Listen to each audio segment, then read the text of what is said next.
Hello, everyone. Happy Saturday. How's everyone doing? Hope all of you are giving thanks if you're in the US. And if not, then I hope you're just giving thanks in general around the world, wherever you happen to be. So, no holds barred here. I'm immediately going to put out a couple of things, which I might repeat as people sort of show up. So, first things first, we're going to be reacting to Synthetic Man's Elden Ring is Not a Masterpiece video, which will be interesting to see sort of what he brings up. I don't think I'll be able to get to all of this today, so we'll probably find a stopping point maybe at the end of open world activities or something like that. It just kind of depends on how fast we get through this video. But so that's one thing. Another thing that I need to mention now is that I'm looking to sort of close off the Elden Ring reaction stuff after a while. I don't want to be reacting to Elden Ring videos forever, and it seems like there's a lot of Elden Ring videos to react to, and I kind of don't want to do that. I don't really want to react to Elden Ring videos just over and over and over. So let this serve as a record of sort of the cutting off point after November 30th, 2024. I'm not going to take any more Elden Ring video recommendations to react to. I'm just stopping it here because I want to react to some other things, and I've got some stuff in the pipeline to react to anyway. So this is going to be a bit. This is going to be a bit of a thing. So just for sort of context, after this video by Synthetic Man, I've got one more Elden Ring video titled "Elden Ring Boss Problems" by VG Matthew. That's the only other video I've got to react to. It's about 2 hours long, and that's probably going to be the last Elden Ring thing I react to, period, because frankly, I want to react to other things, and I would like to move on. So that's sort of where I'm at the moment. So yeah, this is going to be awesome. let's see how it is. I've heard strange things about Synthetic Man, but we'll see. We'll see. I thought I was going to disagree with Joseph wholeheartedly, and he made some good points here and there.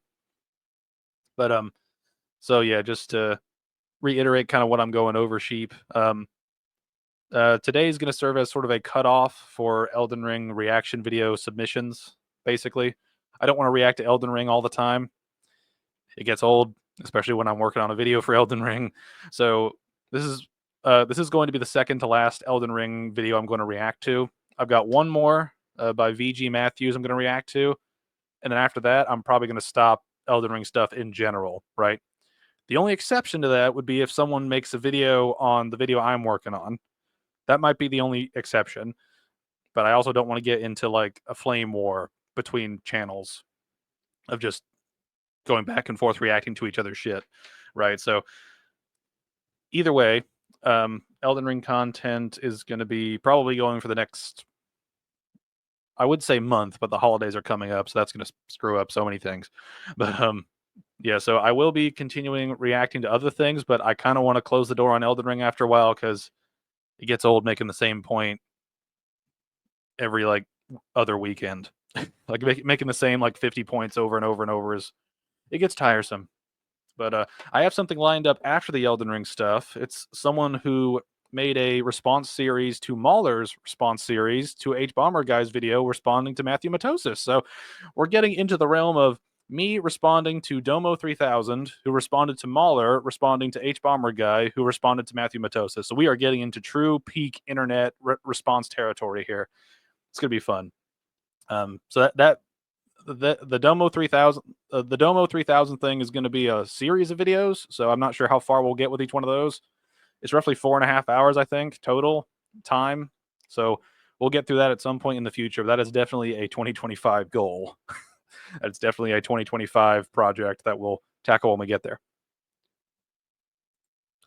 So like a reaction video reacting to your reaction to a review. Pretty much, yeah. Is that Domo guy? Yeah. Yeah, someone recommended it. Oh god. Oh, is it bad? Actually, no. Don't say it. Don't tell me anything. I wanna go into these things fresh because I don't want to have any preconceived notions. I prefer going in blind. But in preparation for the Domo thing, I'm going to rewatch all of Mahler's Dark Souls 2 series, which is like 10 hours long. So it'll be fun to rewatch that. But yeah, so I'm trying to think of anything else I need to say before we get into this video. I'll let you find out for yourself. Well, it should be fun then. Oh, another thing about the Sekiro stuff. Um, I know that I said on weekends where I was going to be unavailable, I'd have the Sekiro run and potentially other games afterwards playing. StreamYards is a little weird, which is the software I use to stream this stuff. So I can only upload files of a certain length to StreamYards. So expect all ESAS sort of gaming things to be premieres on the main channel, not necessarily streams. So that's going to be a little weird, but all of the re-uploads in the chat will be on the ESAS archive channel afterward. I'm still working on the Sekiro thing for the part 1 revamp, but we'll get there when we get there. Anyway, let's get into Synthetic Man's Elden Ring is not a masterpiece video. So without further ado, let's go.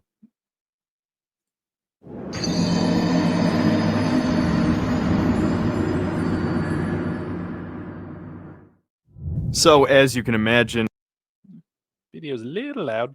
Maybe it's just me. I finished Elden Ring, completed over 90% of the game's total content, including all major bosses, most of the NPC quest lines, almost every single cave and dungeon I've explored and beaten the boss there, and am currently wrapping up the last few remaining achievements. So it's safe to say I've experienced everything Elden Ring has to offer. So the purpose of this video is threefold. One, to give it a traditional review, unlike the last video, that meets the admittedly somewhat low standards of my channel. Two, to correct the mistakes made in the previous video, which I'll admit I'm certainly not proud of that video, even though I still agree with quite a few criticisms I made in it. And three, to try to convince you that this game is not in fact a masterpiece.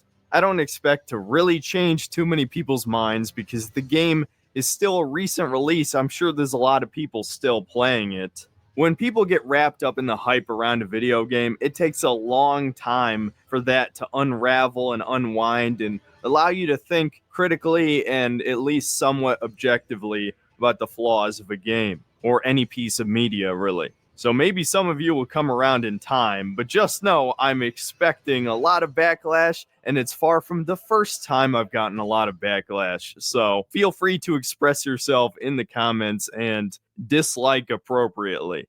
And I just want to make this clear, really. Okay, so far seems like, yeah, I know I'm going to ruffle feathers with this video. So that's probably a thing that I think most people would agree on is there's the From Software fandom, I think, has sort of become. I feel like the From Software fandom has sort of grown, but within that growth, we've sort of like different sort of subsections of that community have sort of cultivated different groups of sort of irrational fans of particular games. Like I think, and this kind of stretches beyond Elden Ring, right? Like we've got a lot of irrational fans of Demon Souls, irrational fans of Dark Souls 1, like of all the games, right? I'm not just like labeling the ones that I personally have issues with, but it does seem like as this fandom has gotten bigger and more wide reaching, it feels like we are sort of devolving as a community into different subsections where there's sort of like the rational group that take the positives and negatives in each game, and then there's the irrational people that love the crap out of a particular game just because, and they just choose to either ignore the bad parts of its design or its execution, or they just blatantly hate on something that they think is objectively terrible, but then simultaneously go back and enjoy something that is objectively terrible. It's that weird thing where this community is just getting bigger and bigger, and it feels like as it gets bigger, we become more divided and sort of microcosmed in a way where we kind of get locked in our own little bubbles. That's kind of a random rant to throw in here, but like I feel like Elden Ring has sort of proven the point that the community is sort of fracturing into different sections. Because there are different people that like it seems like a lot of lines are being drawn right throughout Elden Ring's sort of content. You have people that love the entire game. You have people that love sort of the first 2/3 of it, but really don't like the last third. People that like most of the game, but don't like the end game bosses.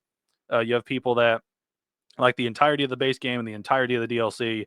You have people that like um, the first bit of the content, but not the end game of the base game, and have significant problems with the DLC. Like we're having all these different sort of lines drawn between all these different sort of communities that have popped up. And that's probably going to happen just because I think Elden Ring at this point, I think, has sold over 30 million copies. I think it's 25 or 30. Either way, this thing is a massive success for From. And that's a problem in the long run because they brought in so many people that don't understand where things have come from. And I feel like that's going to impact the series moving forward, you know. But anyway, let's get back to this video. I don't want to rant too much about non-video stuff today. I say that after I just gave a rant. Really quickly in the beginning, I still think Elden Ring is an excellent game. One of the best games I've played in the last few years. And better than Dark Souls 2 or 3. It might as well just be a totally improved version of Dark Souls 3. But See, this is one thing. There's a section here that says addressing the last video, which I'd have no context for that last video, so I don't know what he's getting at there. When he says a total improvement over Dark Souls 3, I don't understand what he means. Now, if this is relevant to a Dark Souls 3 video he made way back in the day, I don't have context for that. So if he brings up any Dark Souls 3 point, I'm going to be coming at it from the perspective of this particular video. So I don't have the full context, and frankly, I'm not going to watch another review of his just to understand this review of his. So yeah, well, maybe we'll tackle that video one day. Who knows? More difficulty schlocks that think FromSoft is only about brutal difficulty. Yeah, it's just that sort of it's kind of weird because people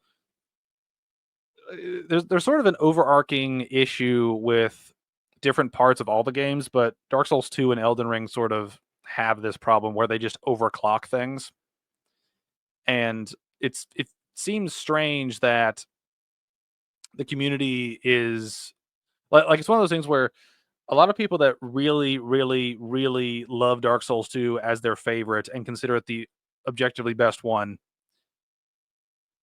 I feel like they would enjoy Elden Ring, but for the complete opposite reasons they enjoy Dark Souls 2's difficulty. You know what I mean? And I feel like it's one of those weird discussions where you get someone who loves Dark Souls 2. Like I'd love to see someone I'd love to sit down and have a conversation with someone who loves Dark Souls 2 and loves Elden Ring, and then go through them with all the flaws that people have and see what their reactions are. Because I think the differing reactions would be very interesting to see them compare and contrast things. Because the difficulty in Dark Souls 2 is very different from the difficulty of Elden Ring. But it is one of those things where a lot of problems present in Dark Souls 2 pop up here as well. But now we've got extra layers of sort of overclocking with all the different like mechanics that are tied to enemies and bosses. So like it's just become a confusing mess to like talk about all these games at this point. I still don't think it's as good as Dark Souls 1 or Bloodborne. Doesn't mean it's bad at all. Just understand, I am highly critical of media I enjoy. I always have been if you've seen any of my videos. I just need to make sure that's crystal clear before we begin. So without further ado, let me address a couple of the mistakes I made in that first video. The first, and probably the more important one, is I didn't focus on any of the positives in Elden Ring. Despite what you might think, I still think Elden Ring is a great game. There's a reason I titled that video Excellent Disappointment, because it is still a fun game, because Dark Souls 3 is a fun game. But because it's essentially Dark Souls 3.5 or Dark Souls 4, it also has all the same problems that Dark Souls 3 had. But I'm not going to cover that. Okay, again, don't really know what his points were about Dark Souls 3, so Yeah, just kind of take everything that I say with this sort of reaction with a grain of salt concerning Dark Souls 3 related stuff. Right now. So to correct this mistake, I'm actually going to focus on the positive aspects of this game first in each section, and then get to my problems afterward. The second major mistake I made was rushing out that video in the first place, which I did because I had norovirus, a stomach virus, right? I probably should have waited a couple more days so I'd put in 30 to 35 hours, and probably would have had a little bit more time to make sure that the video wasn't a mostly negative video about a game I actually like. But to anybody who's been watching this channel a long time, it shouldn't have come as too much of a surprise. I realize that, and some of my fans have actually told me this directly, that part of the reason this game has received so much praise is because modern video games are so bad. And so Elden Ring, compared to everything else that's released in the past 5 years, is certainly in the top 10 best games. I definitely wouldn't say it's the best. Elden Ring is not a flawless game by any stretch, and there's no such thing as a flawless game, but I think I should define for you what I think a masterpiece is before we continue. See, this is one thing where I feel like he's like in the right place with a lot of the stuff he just said, right? Like a lot of games have been notoriously terrible over the last couple of years, and it's been really strange seeing all these AAA studios make absolute dog shit. Like with when you get like stuff like across the board, right? Like you just this year even, we had the Concord flop, we had the what's that other hero shooter game that like did terribly? Um or not hero shooter, but it's the game that lets you trigger people as like an actual mechanic. I forget the name of it. Dustborn, I think it is. Right? So we have those. We've had Star Wars Outlaws, which is just like retarded Ubisoft game from clips and stuff I've seen from like videos of people playing the game. Like it's just we've had so many bad games over the past couple of years that I genuinely do feel like a lot of the reason Elden Ring sold so well is because of the lack of serious competition, both in its own sort of niche market of like difficult sort of difficulty related games, but also because we just had a drought of good like AAA games, right? It's one of those weird things where I feel like the rise of Elden Ring has also sort of coincided with the fall of a lot of other bigger games that in concept should have been good, but in execution were just completely destroyed. But I do appreciate him saying that no game is a masterpiece, and then defining what a masterpiece is to him, because I think that's important. Because a lot of people I've seen that label things with a masterpiece label don't seem to understand that like it's confusing when you say something's a masterpiece and then proceed to complain about several different aspects of it, right? Like it's one of those things where, you know, I think it's important for people to define masterpiece in their own right, right? Like he's got the definition of it's like a work of outstanding artistry, skill, or workmanship. So that's one of those things where this is one of those things where the definition itself is inherently subjective, right? Because is a not inherently, but it's leaning very heavily towards subjectivity with that because it's a work of outstanding artistry, skill, or workmanship, right? But how do you define what is outstanding, right? Because is outstanding something better than the norm or something that is better than in recorded history, right? Because I think those are two very different sort of things that we need to keep in mind regarding when people say it's a masterpiece. It's also a clickbait problem where people keep putting blank is a masterpiece and here's why da da da da da, or something is insert negative word here and then masterpiece afterward, right? Elden Ring is a broken masterpiece or a shattered masterpiece, as Joseph Anderson said, titled his other videos, right? It's that weird problem where putting masterpiece in the title is going to get you clicks, whether you put a negative in front of it or not, just because they want to reinforce their own bias, right? And that makes sense. The internet does that. The internet pushes you down rabbit holes just by the nature of the algorithms inside the different platforms on the internet. But I do appreciate him kind of throwing this up and kind of defining his own version of a masterpiece because that is necessary. The word masterpiece is defined as a work of outstanding artistry, skill, or workmanship. And this is from Oxford's dictionary. Merriam-Webster defines it as a work done with extraordinary skill. Now, these are pretty vague definitions, vague to the point that you could probably define any well-made game as a masterpiece, which I love that LeMayo shattered masterpiece. Yeah.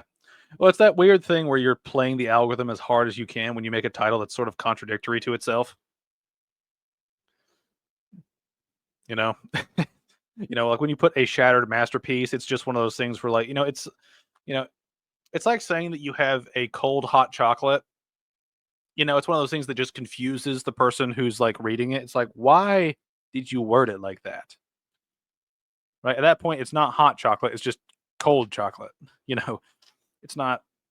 It's just one of those confusing words that gets people to click the video because they're confused by it, and it's one of those things I'm really tired of in video titling is just when you title something that is just contradictory or just confusing from like what am I supposed to get out of your title? It's just I don't like stupid titles. Just put it a different way. is certainly a mistake and takes away any meaning from the word. So here's my definition. A masterpiece to me is a 10 out of 10 game. And what I define as a 10 out of 10 game is a game that's flaws are so minor that it does not affect the total enjoyment you have during the game.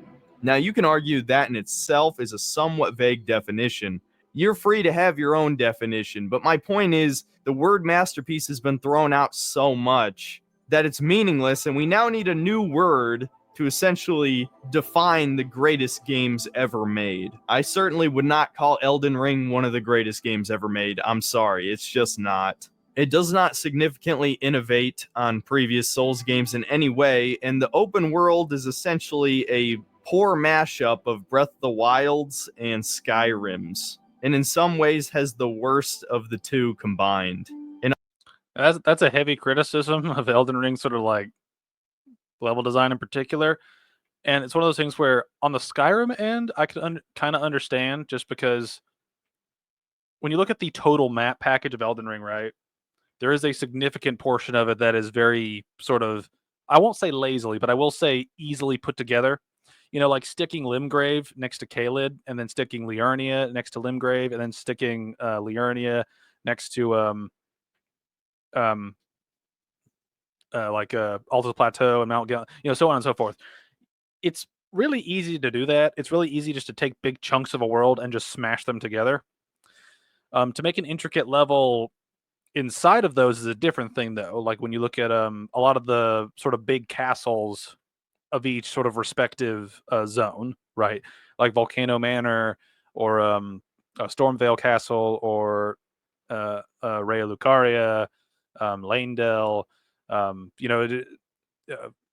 You know, all of those levels in particular are a very well made sort of maze of different pathways to go down and unlock shortcuts and stuff like that, right? Those are sort of the peak Elden Ring level design experience, right? The open world nature of the zones, though, right? Not the specific areas, but the zones themselves are very basic for the most part. And I feel like people get wrapped up in that just because we've not technically had that in a Souls game, right?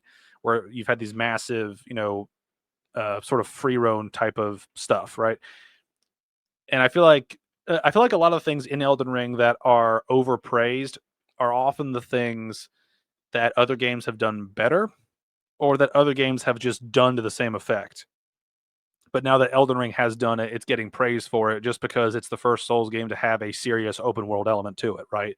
Where there's an actual huge area to explore.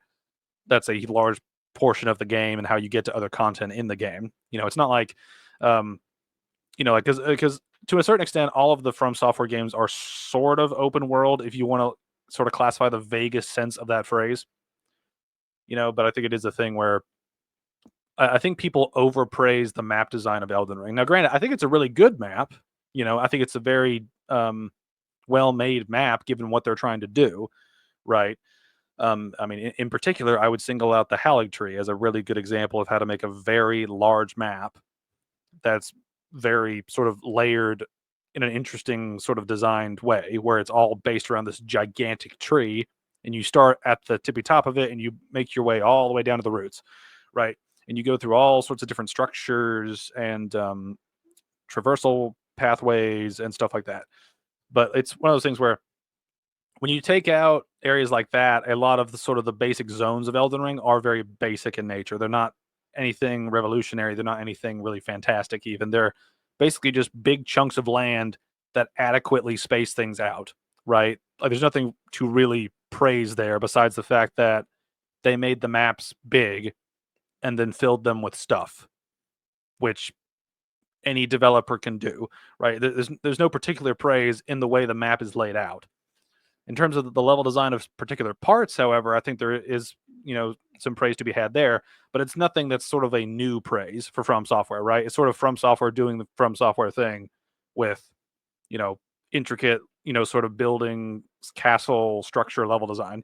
But the open world aspect of it with the big chunks of land, very sort of simple level design by comparison, right? It's still good, but it's not necessarily praiseworthy just because they did a big chunk of land and then stuck another big chunk of land to it and it works, right? It's like, like you don't praise a game for shooting mechanics when you pull a trigger and the gun shoots a bullet.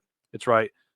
It's like just because it's the first, like if Elden Ring was the first game to have an aim and shoot system with guns in From Software history, that would not be an inherent praise of a basic shooting system because they've already had a basic shooting system with the bows and arrows and stuff, and we've already seen basic shooting mechanics in a billion different first-person shooters before this, right?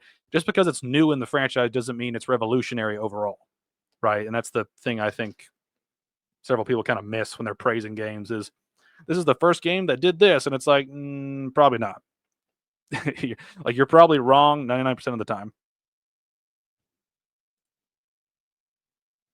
You struggled to get that Altus Plateau out. Yeah. Well, I was trying to think if I should go for Altus Plateau or if I should go to Mount Gelmer, and then I just had a brain aneurysm. But anyway, he's about to get into actual things about the game, so let's keep going. In other ways, it has the best of the two combined, but we'll get into that in a later section. But before we get into the review proper, I have some bad news for myself, but good news for you if you didn't know. A patch just released, and of course, some of the things in this patch invalidate parts of this review, which of course is just my luck. The first and probably best change is that a new NPC has been added, a little jar dude, and some of the clearly unfinished NPC quest lines have been expanded. I haven't done all of these. So far, I've only done Dialos's. Hopefully, the other ones are finished as well. If not, maybe they will be in another future patch. Next, we have the bug fixes. The important ones here are that they finally fixed scaling on weapons that use the arcane stat, and I believe they also fixed scaling on the final upgrades of some weapons where it would actually reduce the damage. And an important thing for me personally is that my weapon of choice, the Blasphemous Blade, got fixed so that its weapon art actually restores your health after using it now. It was already pretty powerful before, so this is great. Now we get to the balance changes. This is the part that's probably going to piss some people off. And generally, I'm not a fan of when things are nerfed in a PvE game. So let's go through the most important ones really quick. The Sword of Night and Flames weapon art damage has been significantly reduced. I saw that one coming. Never really used the thing myself, but it seemed pretty powerful, especially for a weapon that had a lower stat investment for its weapon art spell than the actual spell itself, that being Comet Azure. Hoarfrost Stomp has been significantly nerfed, which makes sense because it was one of the most broken weapon arts in the game. In case you didn't know, basically you stomp the ground and a 45-degree arc of frost would shoot forward in front of you and quickly apply frostbite to everything in the radius. And this is on top of it doing a significant amount of damage anyway. And it didn't even cost that much FP either, and it was a fairly quick weapon art on top of that. So speedrunners were literally spamming this move to quickly kill bosses and even just normal enemies. This is the one thing. A lot of these patch notes, I'm just kind of like including watching this for context, just because this is one reason why I don't make videos on games that are still getting patches. We're still getting meaningful patches, just because, like if I make a video that gets outdated because of a patch, it ruins my video in the long run.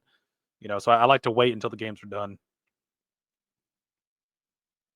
I think it is important to mention what happened pre-patches, but given that, I think for the long run sake of it, I think you should make videos on games after all the patches have come out, or at least all of the meaningful ones anyway. Because Left 4 Dead has been getting patches since like 2008, right? It's still getting patches like every couple of months, so it's like I'm not going to wait for that game to finish getting patches. I'm like it's basically done. I forgot about Hoarfrost Stomp. That's been trashed for like a year now. Yeah, that's the thing. This video, I think, came out. When did this video come out? 2 years ago. When did that come out? March 2022. So this is like a month after the game came out, right? So this is a very sort of I'm making a video to capitalize on the hype sort of thing. So now its damage has been reduced and its cast time has been increased. So it seems like it was hit pretty heavily by this change. Probably the most necessary one though, I'll be honest. This one is probably one of the worst changes. They nerfed Barricade Shield, which was by far the most powerful shield art and one that you would put on basically all of your shields unless you wanted to bash with a great shield. Long story short, what it does is it skyrockets the stability stat of the shield you're using for about 10 seconds, and it costs very little FP to use. But apparently shields were also buffed across the board. They don't give stats exactly, and I don't care enough. But this is kind of sad because near the end game, shield builds were actually pretty powerful. I was surprised by this. I actually re-recorded the shield section of this video to reflect that.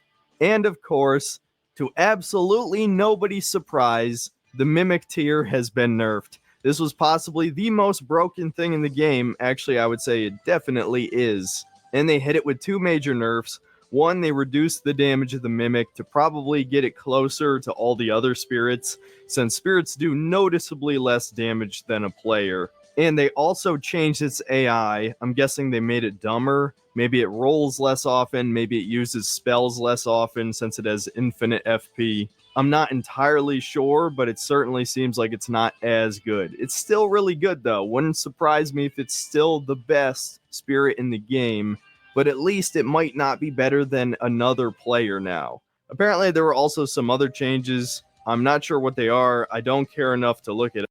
So this is one thing too, is like a lot of those sort of like patch notes he's mentioning here. I don't know what Elden Ring patch, like what patch Elden Ring is on now, but this, just for context, this video came out 2 3/4 years ago, right? It's like this video is almost getting up there in age. It's going to be 3 years old in about 4 months, right? So a lot of these patch notes are probably irrelevant now, given how they rebalance a lot of things a lot. So this is probably a lot of these patch notes are probably like his old video was outdated by this patch, and now this video is probably outdated by a future patch later down the road anyway. They made it way dumber. It's why I don't think he's better than Taish or Dung Eater. His AI is so bad now. Yeah. Well, so that you give an NPC copy summon, who should fight like a player, but you give him a really dumb AI that doesn't have any of the perks of all of the other AI. It's one of those things where I feel like you should have just rebalanced the numbers of the summon instead of just dumbing the AI down. Right? Because I like using Mimic Tier is helpful in certain situations, but certain bosses are just not worth having them in just because they will die to AoE spam, right? Particularly in the DLC. Like Mimic Tiers will take a lot of ridiculous damage, because of stuff like that. And it's one of those things that just makes the Mimic Tier, you're disincentivizing people using the thing when you make it way weaker than it needs to be, especially when we have summons that can have crazy dodges, right? Like Taish can dodge really well. Then you got that one headless dude that like teleports around. It's like they already have dodges. Just let the NPC one have a dodge. Like there are ways to balance it besides just making the AI dumber. It up. I'm guessing the Moonveil Blade was probably nerfed. If not, I'm sure it will be soon. And if I had to guess what's going to get nerfed next, almost certainly Bleed, because Bleed is still one of the best DPS options in the game. I really don't support these changes for one simple reason, and this is something I didn't really complain about much later in the video, so I might as well talk about it now. The reason people are min-maxing builds so much is because enemies have way too much fucking health in this game. That's something I would agree with. We have reached the point where enemies are just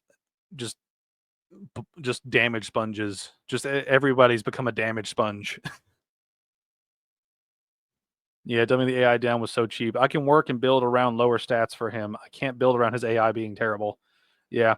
But it's also the thing too, like the AI will outright dodge at the wrong times and get clipped by it when you've got Taish and other summons that will actively dodge appropriately and their dodge works, you know? It's like you got an AI character with all of the flaws, not flaws, well, all of the drawbacks of being a player character, but none of the pros of being an AI, right? So you essentially have a dumb player on your side when you summon the Mimic tier. It was hilarious. My uncle sat beside me as my full-powered mage took an entire FP bar to kill one frost giant in Mountaintop. Yeah, but there's enemies have too much freaking health in general. Like he said, it's just everyone's becoming a damage sponge.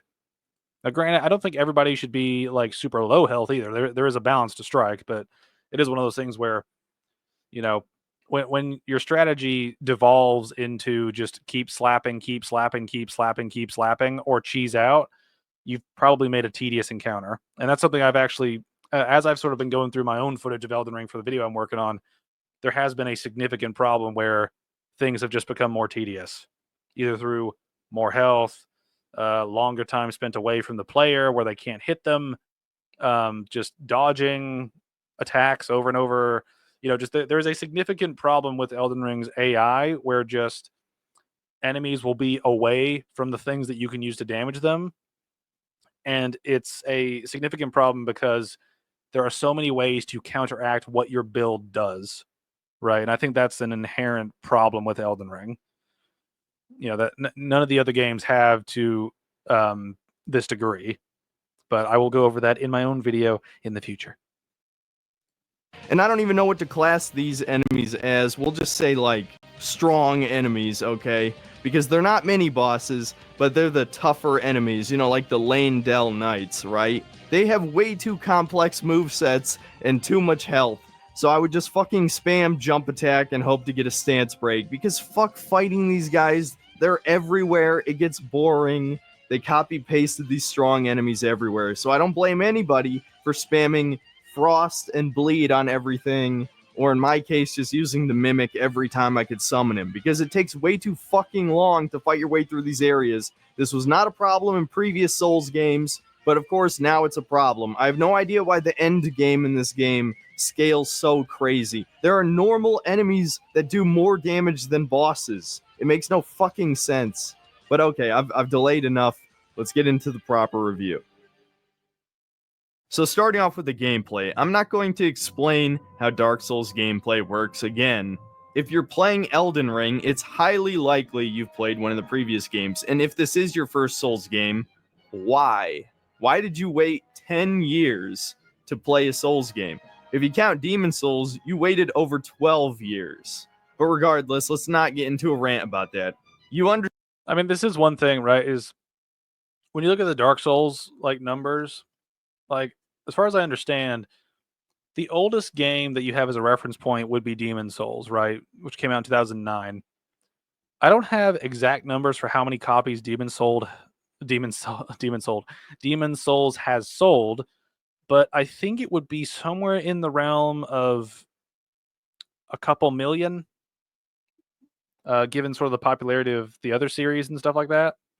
So I think that there's a significant chance that the people that got into Elden Ring, that is their first From Software experience, because it has sold a much higher number than even their next highest seller, right?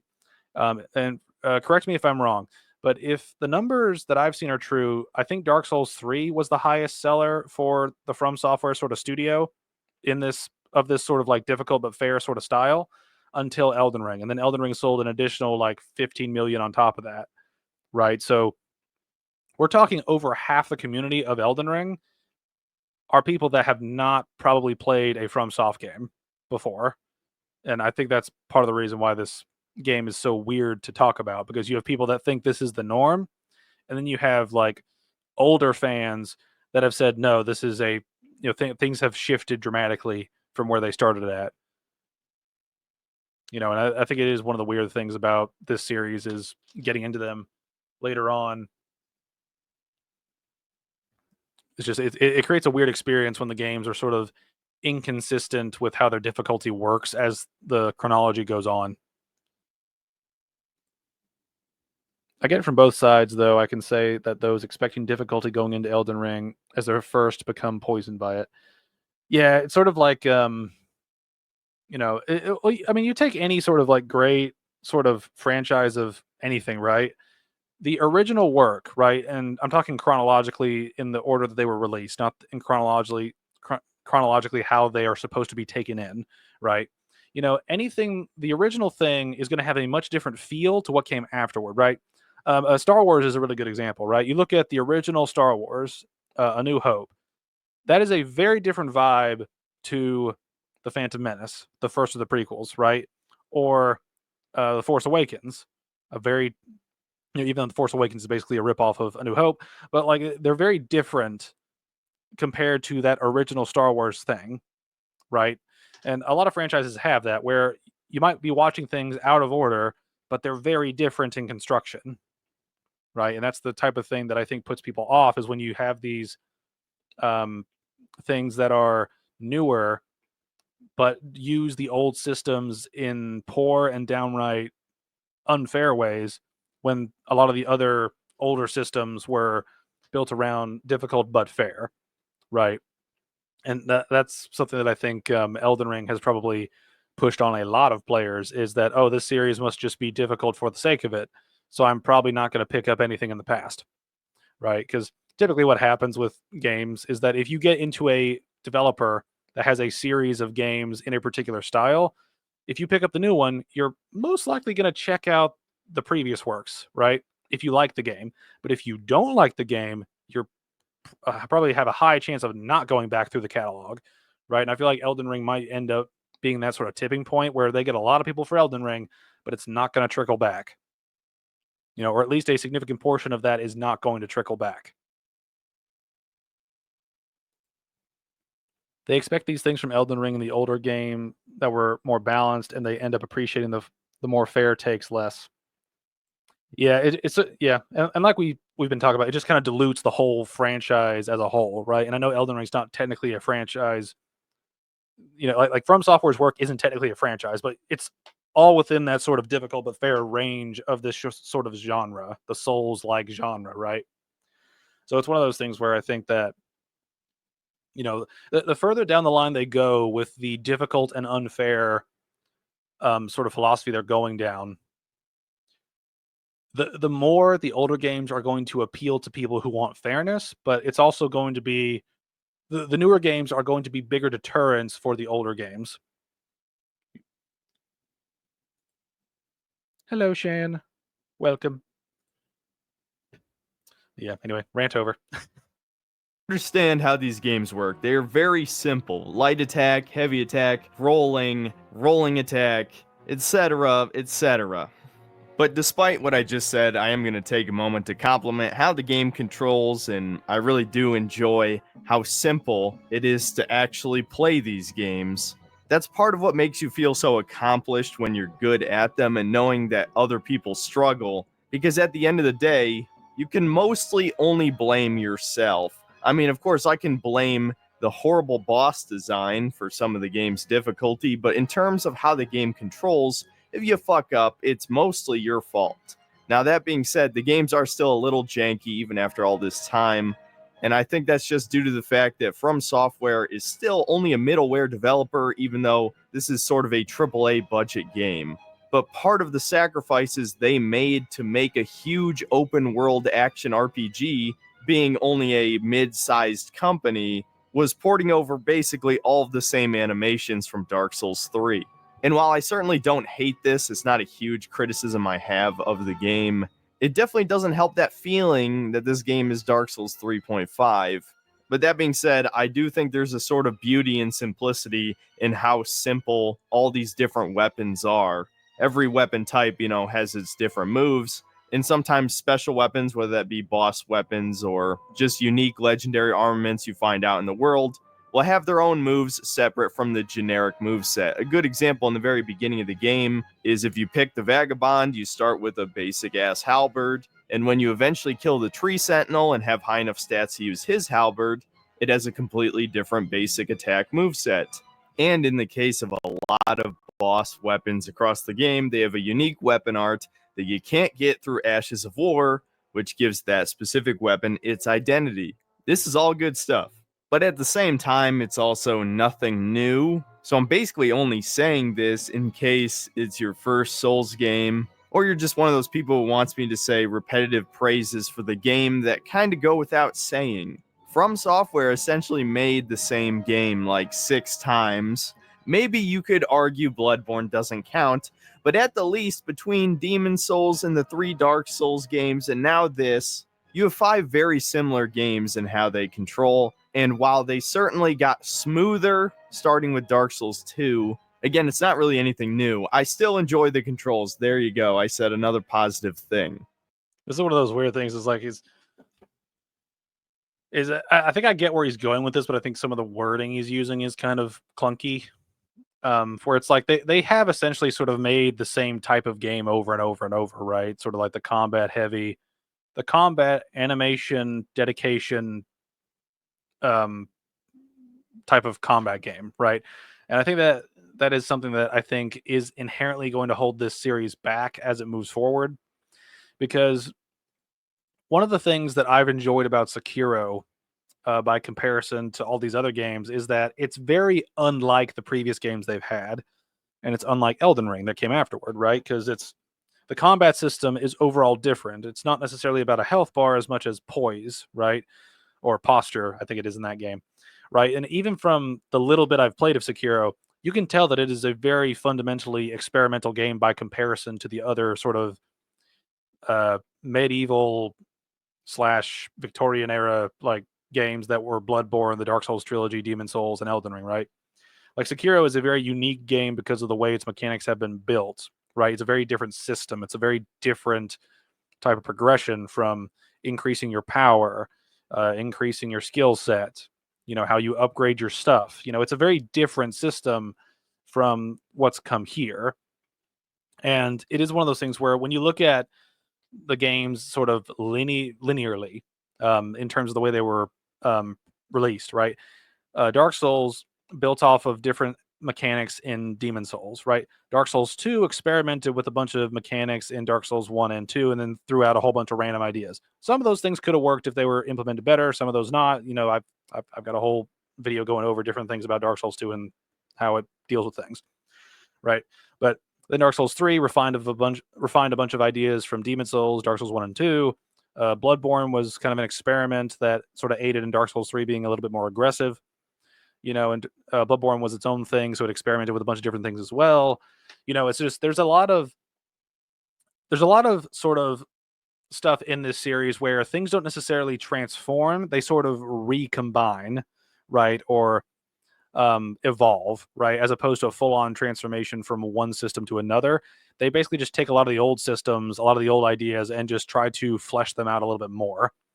I think the ultimate problem with Elden Ring and the way it uses previous content is that it evolves things in a very sort of basic nature, where things become more extended, things become more grindy, things become more number crunchy, for lack of a better phrase, right? It's the same types of systems. It's just now things take longer to do things, and I think that is sort of uh, it sort of epitomizes the whole point of Elden Ring being a very ambitious but lazy rebranding of the sort of Souls formula, right? And I don't really say rebranding as like they're trying to change their image or anything, but it's like a lot of things in Elden Ring have a significant issue with tedium and with arbitrary restrictions for players, right, or arbitrary sort of setbacks for players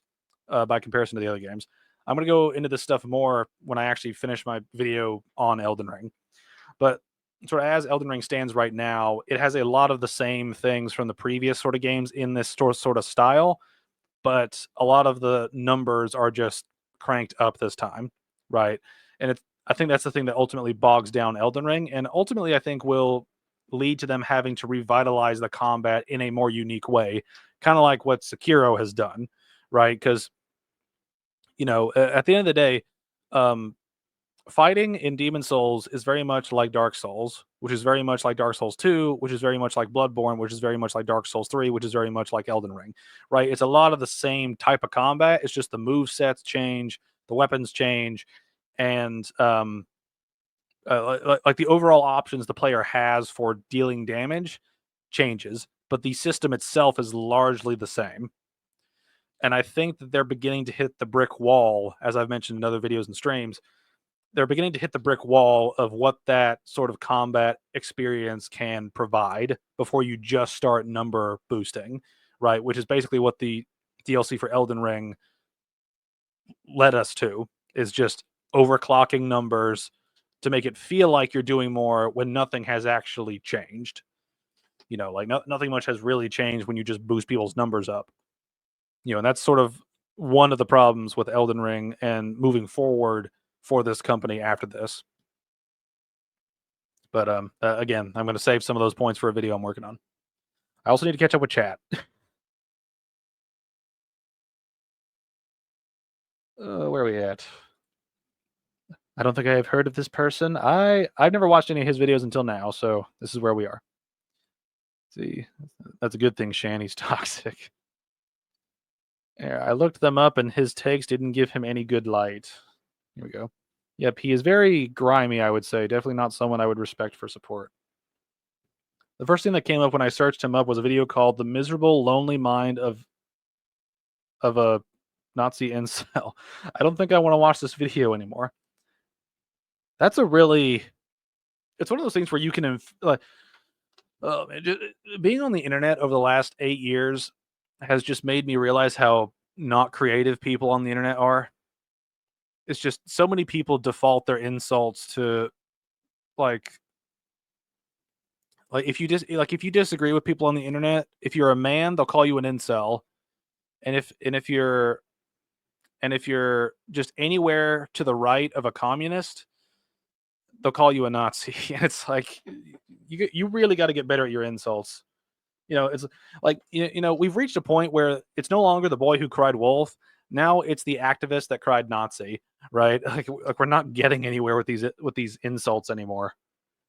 Like imagine devaluing the word Nazi by just spamming it to people as like an insult. It's just lazy. It's just lazy insults.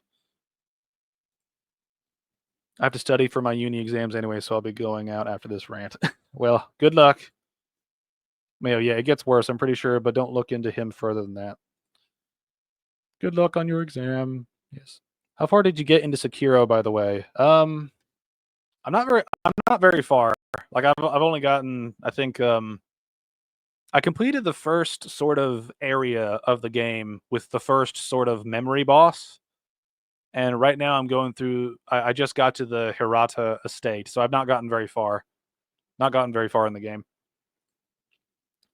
Well, Angara's got mind fucked for a second. I had a little bit of lag, right? I've been very busy over the last 2 days with like American holidays, so I'm a little bit brain fried. Just look at his video. I am a little bit brain fried, but hopefully I can recuperate. Anyway, let's keep going. So let's talk about a few of the specific mechanics that I like about this system compared to the older games, and then of course we'll get to the stuff I don't like. I can say I finally actually like weapon arts now. I barely ever used them in Dark Souls 3. They really weren't necessary. They were kind of novel for PvP, I guess. Some of them were stupid overpowered, like those dual ultra great swords from the Ringed City. But in terms of the actual basic PvE gameplay, I just didn't use them that much. That doesn't mean they're bad. I just wasn't a huge fan of the mechanic, especially since I wasn't going to put any points into magic. But now in Elden Ring, since there's such a heavier focus on magic, I actually did try out quite a few of the weapon arts, and some of the special boss weapons or just special weapons you find out in the world have some really cool ones. There's so many of them, and I didn't play with nearly half of the weapons over the course of the game, so I'm certainly not going to break them down here. You can look up some of the more cool ones yourself. Like the Sword of Night and Flame is a big one a lot of people are using because it can cast a pretty powerful spell early in the game. But for the most part, I stuck with the Godslayer Ultra Great Sword, and then near the end of the game, I used the Blasphemous Blade, and they both had pretty cool weapon arts. The former could ignite the blade with Black Flame, and how Black Flame works in this game is it actually does damage over time for a short amount of time. The benefit of this being that it seems to work on basically every enemy. The downside is that it only lasts for a couple seconds, but it does add up quite a bit of damage. As for the Blasphemous Blade, this one you've probably seen because it seems to be a popular weapon with faith builds. It shoots out this huge line of lava that then explodes when it hits an enemy. And yeah, it's pretty fucking powerful. Powerful enough to basically stun lock Melania by knocking her on the ground over and over again. So yeah, I'm not going to cover all of them, but I've seen a decent amount of gameplay from other people playing around with other weapons, and weapon arts definitely seem a lot cooler this time. And the fact that with the basic weapons, you can swap out from like a huge list of them, which frankly, a lot of them are useless, let's be clear, but there are some really good ones in there, like the Hoarfrost Stomp, that you can place on pretty much any weapon. So that amount of customizability is definitely a gameplay improvement. Another mechanic that I really liked but didn't get a Okay, I kind of wanted him to kind of finish his rant on the weapon art stuff before I said anything, but I think it is one of those things where a lot of the weapon arts in well, a lot of the weapon arts in Elden Ring and in Dark Souls 3, just because I'm going to kind of compare those two, there are a significant amount of them that are basically just a different version of a heavy attack. There's nothing truly unique about them other than a different animation. Like there's one thing, like the Artorias sword in Dark Souls 3, right? Its weapon art is basically just an Artorias moveset, right? There's nothing incredibly unique about it besides animation, right? But when you look at some of the stuff in Elden Ring, right, where you have weapon arts that might have some sort of uh, like very unique effects, like a lot of the boss weapons have incredibly unique effects, like you mentioned. Those are cool, right? Those are cool to use. They're cool to use in different situations. You know, the final two weapons that you can get from the Elden Beast each have a unique sort of AoE attack, which I think is pretty cool. The wave attack from the Great Sword is pretty cool. The big sort of hammer slam with Radigan's hammer is also a cool effect. Malekith's weapon has the big, I almost said Dance of Death. I've been thinking about Iron Maiden way too much lately, but you know, like you have the weapon art of Malekith's weapon, where it's, you know, does sort of like a small combo before exploding with the Destined Death debuff. You know, like a lot of weapons have unique effects like that. The problem is that a lot of them sort of have really basic moves where it's like increased damage, decreased damage taken, you know, spray cloud of some status effect, now I'm not saying that all of them are terrible in any way. It's just a lot of the weapon arts for certain weapons are just largely kind of repetitive at times, where it's like, like how many weapons have like quick step on them or have like impaling thrust on them, right? Like really simple moves that are basically just beefier versions of like a heavy attack, but now they cost FP. It's one of those things where not all the weapons are deeper, but I think that's kind of fair given the size of the game they were making, right? And this is one thing that I think does impact games like this in general is anytime you try to make your game bigger, you're going to inherently be sacrificing time that you could have been putting towards making things deeper. And that's something that's going to come with basically any development studio, any development cycle for any project. If you spend more time making things bigger, that means that you are spending less time on making them deeper. And that's a sort of a downfall of a lot of open world games is they spend so much time on the open world that they don't actually spend time on making the mechanics engaging and interesting.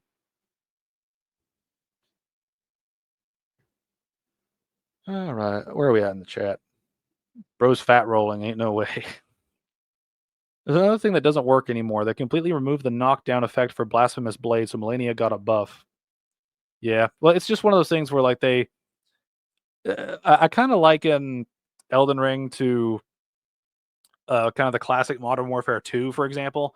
It's that sequel or that sort of follow up that makes everything crazy. And the developers weren't thinking in terms of balance so much as how do we out crazy the other crazy stuff so that they don't say that it's unfair. It's like like in Modern Warfare 2, for example, you have perks that do crazy shit, along with combinations of perks that do crazy things. Many of us remember the commando knifing that would go for like 500 yards. Not really, but like a significant difference in how far your melee range would be when using commando, right? You're looking at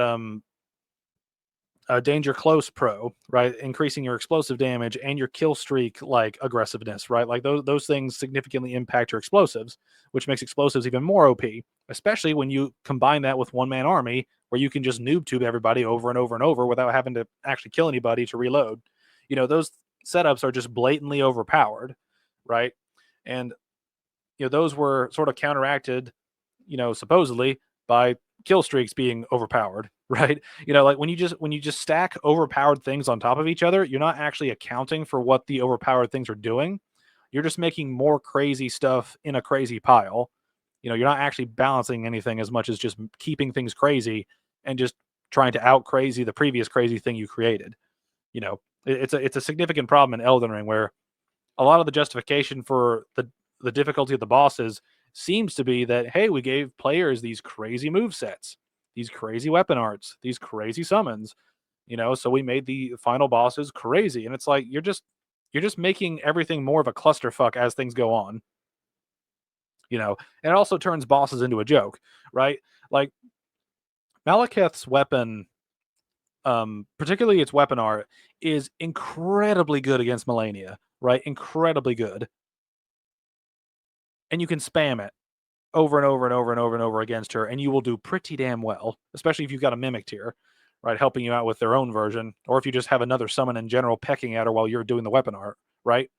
Like having weapon arts that overpowered doesn't negate the fact that Melania is also overpowered in her own way, and like having two overpowered things fighting each other doesn't make the fight balanced. It just means it comes down to who can use the overpowered move more often to prevent the other person from using their own overpowered move, right? It becomes a race against time to use overpowered move before the enemy uses the overpowered move they have. That doesn't make the combat deeper, it just makes it a rush where you're trying to deal as much damage as possible before the enemy does their crazy thing.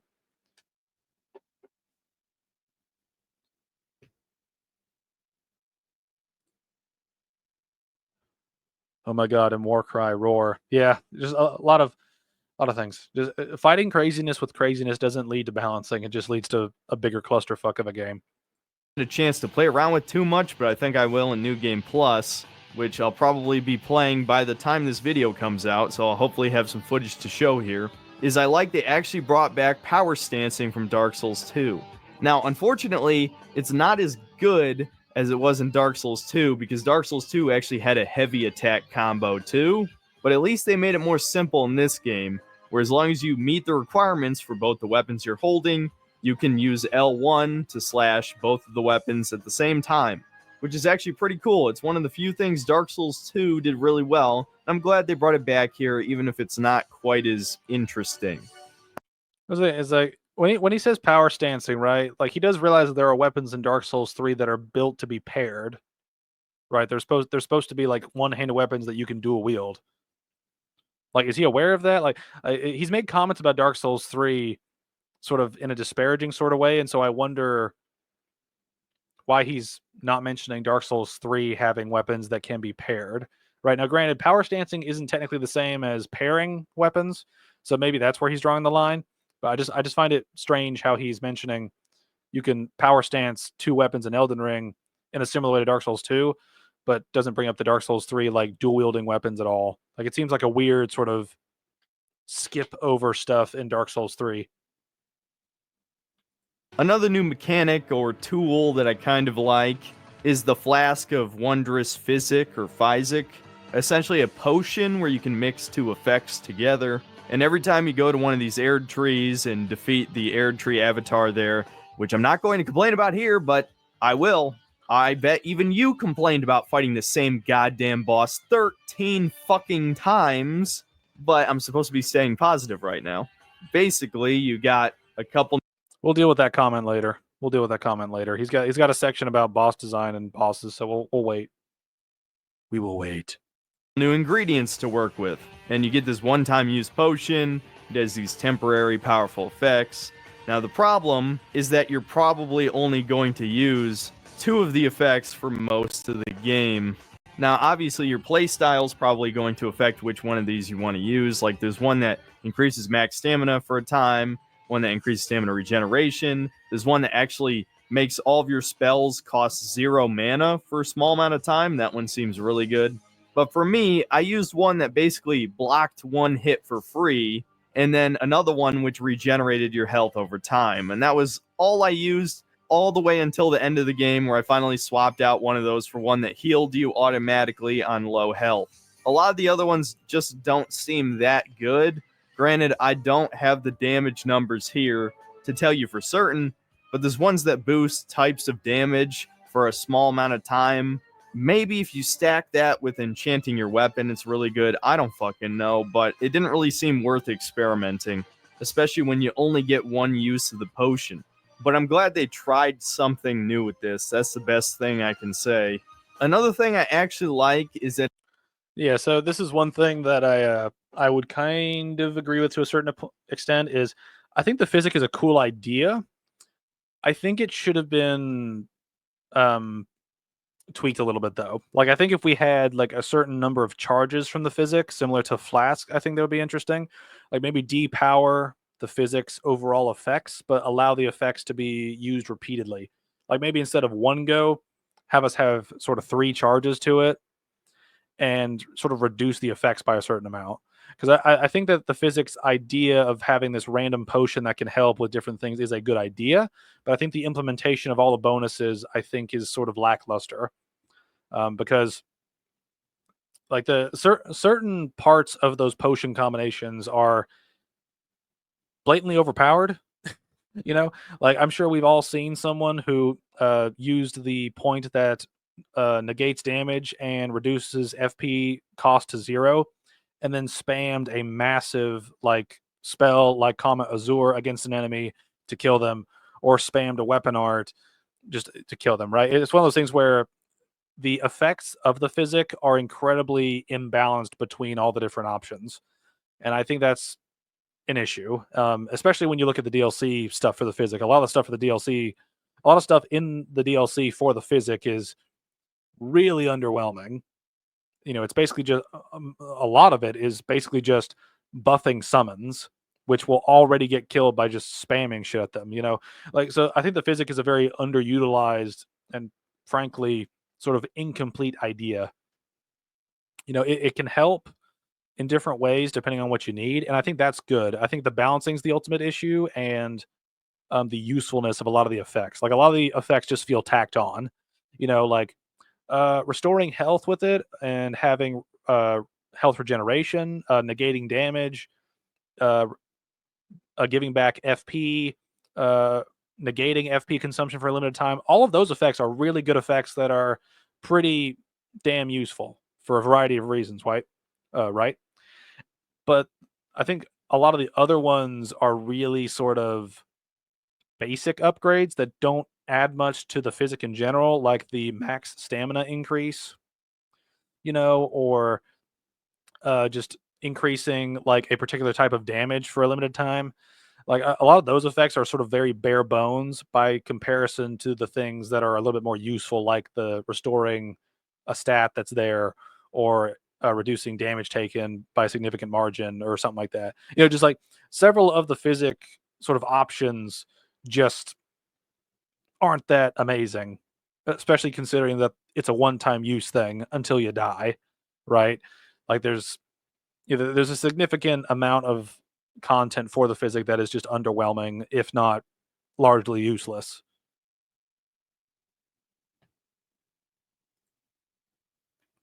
That one got nerfed too. It only lasts about 10 seconds now. Yeah, it's a shame. It's just a shame. That it feels like status effects actually do something this time to enemies. Now, in the first video, I praised Poison. Unfortunately, Poison drops off pretty heavily near the midpoint of the game, where it's almost useless. Thankfully, Scarlet Rot takes its place because it's effectively toxic. Now, unfortunately, you don't really have a reliable way to apply Scarlet Rot, as far as I know, until near the end of the game, but when you finally do get access to it, it's extremely powerful. At least if you're the type of guy who likes to play the long game with these boss fights and play more defensively. And then, of course, if you played this game, especially as a dev.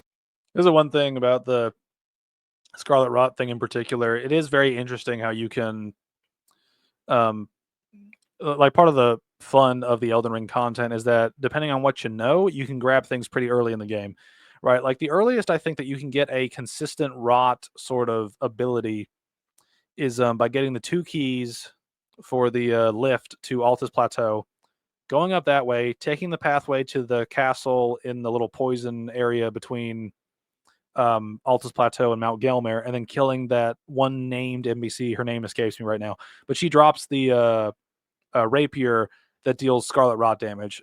As far as I know, that's the quickest way to get a consistent rot weapon.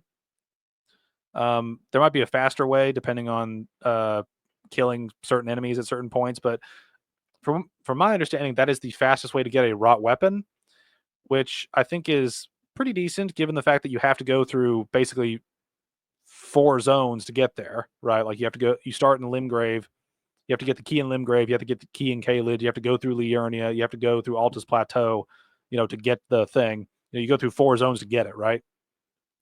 But given that, the fact that we have a regular poison, a buffed poison, and we have Scarlet Rot, like it's sort of a thing where you're just kind of creating different levels of the same overall stat. You're just giving it different names, which isn't inherently a bad thing. It helps to differentiate stuff, but it is one of those things where I wish that the damage over time of these abilities would scale rather than just having a different effect that is the beefier version of it. But then again, that's just one of those things that kind of goes back to a lot of the older games is, damage for spells will go up by leveling intelligence, right? Instead of just getting the beefier spell, but even though they had beefier spells, but it's the one thing where you reach a cap at a point and then you just dump levels into stats to just boost it as much as possible. It's the best rot weapon too, which sucks. Yeah. Yeah, it probably is one of the best rot weapons. The only thing that I think considers it a balancing thing is that it's a super weak weapon in terms of poise damage, so a lot of enemies aren't going to be stunned by it. That is not to say that there isn't a significant portion that are stunned, but enemies that can be stunned by it are usually going to be stunned by most things in the game anyway.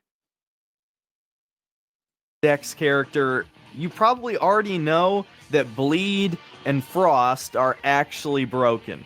As in, probably the highest DPS in the game is using both Bleed and Frost. Highest DPS for melee anyway. I wouldn't be surprised if some spells, weapon arts do more. E.g., the bubble horn does a shit ton on big bosses. Yeah, that's the thing. I think the thing about Bleed and Frost is that you can proc their effects really fast, depending on what you do, right? Because I'm not 100% sure with certainty about Elden Ring, but I know in Dark Souls 3, if you applied Frost to an enemy and then hit them with a fire weapon or a fire attack, that would essentially reset the Frost gauge so you could apply it again. Now with Bleed, obviously, you can just stack that shit. Just keep going. Just keep on bleeding. Just keep on bleeding. But it is one of those things where it's very telling in this game how overpowered Bleed is, even after all the patches, where the blood boss, Moog, is still very weak to bleed, right? When the boss that is the master of blood itself is weak to bleed, you've created a very overpowered status effect. The bubble horn used to do a shit ton. Nerfs for the DLC. Yep. No. I still want a diaper build. That would have been funny. At the same time, to take out massive chunks of boss hell. Because, yeah, it just takes a fixed percentage off of any enemy's health. Both of them do. And you can apply both at the same time. So, yeah, if you're struggling with this game, you should probably use Bleed and Frost. I never did, because I always play strength character every time, because I fucking hate the anime bullshit that they've been putting into these games since Dark Souls 2. Dark Souls 1 was not an anime game. It was not a fucking anime game. Now it's an anime game. Melania is just a straight up anime character in a fucking Norse and Celtic mythology game. All right, calm down. Calm down. Okay. We'll get to that eventually. But anyway, That is one thing, is like, I'm not quite sure what people mean when they keep saying that these things are like anime games. Like, I understand that some anime tropes are like the boss like teleports behind you, and there's different memes and stuff about that and different things. But it's one of those things that I never really understood where people are coming. Like, I feel like people apply different meanings to the same phrase, and that's a problem when discussing the game overall. it's small little details like this that actually make this game feel like a little bit more of an RPG, because unfortunately, ever since Bloodborne, these games are becoming less and less like RPGs. And I feel like From Software doesn't really even want to make them RPGs anymore. Just look at the success of Sekiro, which basically isn't an RPG at all. It's an action game. And don't get me wrong, I like Sekiro, but it's not an RPG. So I'll take anything I can get to make this game feel just a little bit. This is one of those things that I would say about what he just said there, is like, I don't understand what he's talking about with the game, like the franchise losing RPG effects. Like, after, I forgot, did he say Bloodborne or did he say Dark Souls 3? More like ever since Bloodborne, these games are becoming less and less like RPGs. Ever since Bloodborne. I mean, I can understand it from a Bloodborne perspective, just because Bloodborne does kind of devolve into, you're always a hunter character of sorts, and the only real difference is your weapon. And the niche builds are the thing that differentiate the different, the different types of build in Bloodborne. But Dark Souls 3 is still largely an RPG, right? You can play as a tank, you can play as a glass cannon, you can play as a miracle user, you can play as a pyromancer, you can play as a sorcerer, right? Like, you can play as a bleed character, like a status character. Like, Dark Souls 3 is still an RPG, right? It doesn't, just because Bloodborne has less of an RPG mechanic doesn't mean that Dark Souls 3 doesn't have it, and it also doesn't mean that Elden Ring doesn't have it. I mean, Elden Ring certainly has RPG elements still, right? Like, I don't think the problem is the RPG-ness of the series that we're talking about here. And I feel like From Software doesn't really even want to make them RPGs anymore. Just look at the success of Sekiro, which basically isn't an RPG at all. It's an action game. And don't get me wrong, I like Sekiro, but it's not an RPG. So I'll take anything I can get to make this game feel just a little bit more like a game with actual player choice and agency, other than just pumping up whatever stat for your build you're using. And somehow I actually almost forgot to mention the jump button. Despite being a seemingly small change, it actually helps remove a lot of the jank that was present in previous games, especially because for some reason the game designers at From Software love to put platforming sections in their game when the jumping has always felt like ass. So now that we have a dedicated jump button, the platforming sections of levels aren't nearly as bad in this game, and even better, the jump is actually used in combat. Though I'll admit I didn't use it that often to actually dodge attacks. As you might expect, it's actually pretty effective at dodging low sweeping moves. And of course, like previous games, you also have jump attacks, though now they're actually directly connected to the jump, so they feel a lot better. And for colossal weapon users, you're probably going to use the jumping heavy attack a lot, because it's a lot faster than the normal standing strong attack, though it doesn't deal quite as much poise damage, it seems. So yeah, super. Yeah, and that is one thing. I think having like a dedicated jump button only helps the game, because like he's mentioned, parkour in the previous games, like parkour, anything resembling parkour, right? In Demon Souls, Dark Souls 1, 2, 3, Bloodborne, shit. right? Like actual garbage for the majority of the times that we do any sort of parkour thing in those games, right? Having a dedicated jump button is a godsend. And the way they implemented it in this game, I think, is actually really, really well done. Really well done. It adds to combat, it adds to traversal, it adds to dodging, it adds to attacking. It's a very good it's a very good use of a jump mechanic, and it's about time. It's about damn time. Now I know Sekiro had a jump button, and that's one thing that's like, yeah, this isn't an Elden Ring thing that's new, but I think the way they implemented it in Elden Ring is about as good as they can implement it, given the fact that a lot of this sort of comes from Sekiro with the whole like jumping and jumping affecting traversal and attacking.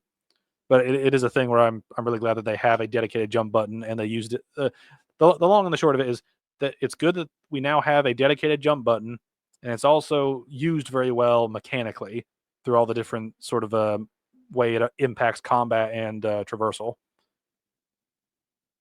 Simple change, don't really need to break it down in detail, but it's definitely a good one. It's actually one of the few main improvements to the combat and even improves some of the shittier level design sections by just making it less janky. So I think that just about covers the major combat systems I like in the game. There were definitely some small improvements made here. Still not enough where I would call this Dark Souls 4. It's still Dark Souls 3.5 in the sense that it controls exactly like Dark Souls 3. If you play Dark Souls 3, all of your skills will carry over to this game, I guarantee you. Because like all the animations are the same. I bet the invincibility frames are exactly the same. Equipment load works exactly the same. It's the same game in terms of how it controls, okay? So originally I was actually going to complain about the guard counter here, but it turns out I actually grew to like shields after I played around with them a bit. So here's actually a bonus little positive aspect of the game I enjoyed that originally was a negative. The problem with shields is that in the beginning of the game, you don't really have a lot of tools to help make them better. So enemies eventually are just going to break through your shield, and blocking attacks takes like twice as much stamina on average as opposed to just dodging. And yeah, again, I know Souls fans are going to argue that this should be the case because dodging takes more skill. And I kind of agree, but at the same time, I just hate that these games have become so centered around the dodging mechanic. But as for shields, before the nerf to Barricade, which of course happens just before I release this video, you could put Barricade on pretty much any shield, and it would significantly buff the stability of that shield. Yeah, I was kind of waiting for an opening in his sort of rant there about shields, but I think it is a thing where I do think that I think shields in the sort of FromSoft games that want you to actively use shields, right? I think Bloodborne's a bit of an exception because it has a couple shields and they're both basically niche. Like you're better off just to dodge and use a gun in general. But like in the Souls games, shields should be a consistent sort of useful tool for builds that want to spec into a shield, right? And the early game of Elden Ring is tough if you're doing a shield build, right? It is tough. Like you are going to spend a lot more time fighting enemies because it just takes so long because they beat the crap out of your stamina bar. And I think that is a big problem with Elden Ring's shield system. Now, it's also very underwhelming if people are going to say, well, Barricade Shield works. It's like, yeah, Barricade Shield works. But what if I don't want to have Barricade Shield on every single shield I use in the game?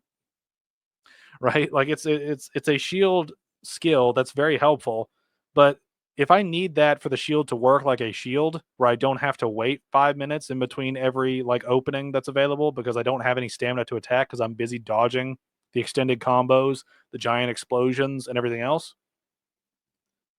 I think just the stamina damage to shields in the early game is very tough. Now, mid game and late game, I think that it definitely does improve, especially once you get the talisman and once you get some of the better, like heavier shields. But even some of the heavier shields in the early game are just very cumbersome. You invest a lot of stats into a shield, and then it drains a lot of your stamina to block one attack or one combo. If a combo even can be completely blocked in certain points, right? It's just one of those things where I feel like the earlier games in the series did a much better job of balancing shield to stamina cost. Whereas this game just feels very overly punishing. And I would say it even disincentivizes you from using shields in the early game just because you're going to spend so much time having your stamina broken, right? Or so much time retreating because you don't have an opening to swing your attack. Because by the time that attack's over, the boss or the enemy will hit you again, and your stamina will probably break, and then they'll just combo you and smack you to the ground. I don't want to imagine trying to use a shield early on when it's so easy to hit heavy load. Yeah, it's early game shields in Elden Ring are usually going to be pretty bad. They're going to be very cumbersome. And the stability stat is a flat value out of 100. What you're seeing there is the percentage of stamina reduction applied to blocking attacks. So if that stat is 100, you take 0 stamina damage from blocking attacks. And that's what Barricade would do.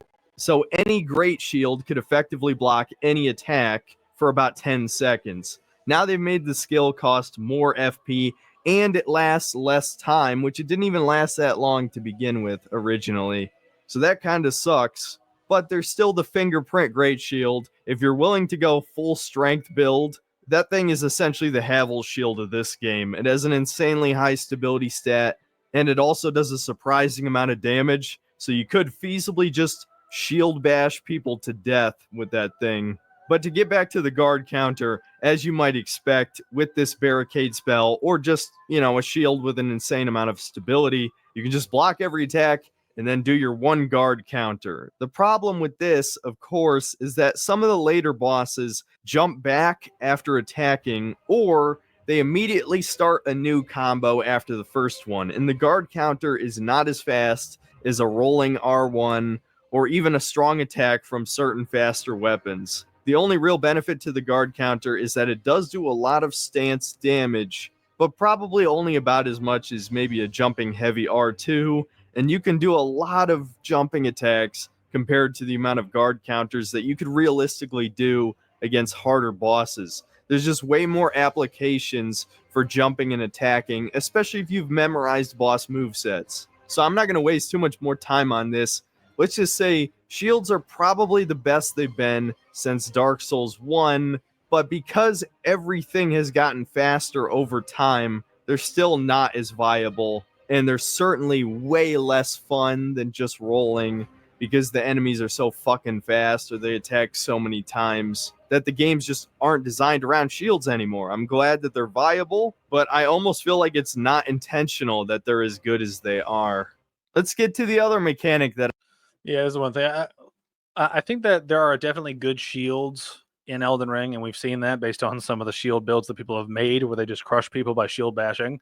But at the same time, using a shield in this game takes a lot of investment. It takes a lot of investment in stats, especially for wielding the bigger shields and stamina, just to be able to block shit and actually be able to counterattack without having to have your entire stamina bar completely drained.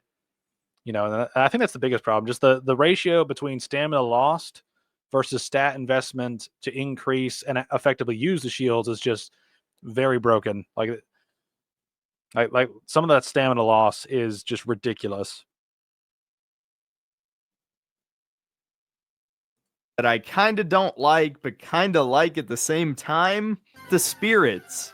The problem I have with the spirits is that it feels like they designed the game around them, because unlike summoning an NPC, it doesn't increase the boss's health.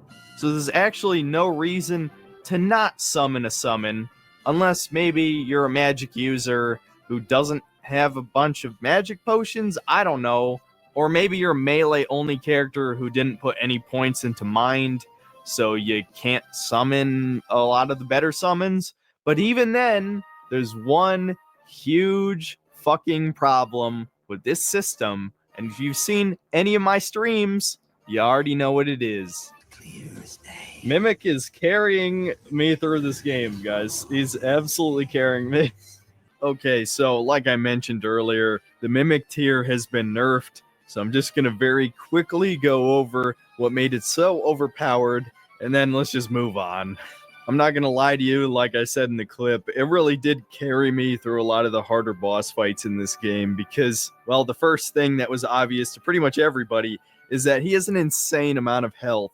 It scales based on your vigor stat and how upgraded he is. He also did way more damage than any other spirit, probably because, as far as I understand it, he did a percentage of your total damage. And unlike you, he has unlimited magic, so he could spam weapon arts, the strongest spells in the game, healing spells, which obviously made him basically unkillable. And this is another huge one that might go overlooked, but he cost health to cast instead of magic, so you didn't have to put any points into mind if you didn't want to. So yeah, he was super overpowered and was deservingly nerfed. He's still pretty damn good, though, I'll say that. So I can see a lot of people will probably still rely on him to beat the game. And yeah, I don't see anything wrong with that. I did it myself. Don't care. Had fun. I have nothing to prove to people. It's a mechanic in the game, and there's no penalty for using it. But its reign of terror is finally over. Let's have a moment of silence for the Mimic tier. That is the one thing. Like the Mimic tier, I think is the whole summoning aspect. Let's talk about that first. Like the whole summoning aspect in this game, I feel like is the biggest sort of crutch for a lot of things that affect the game, right? And I'm wording it that way for a specific reason.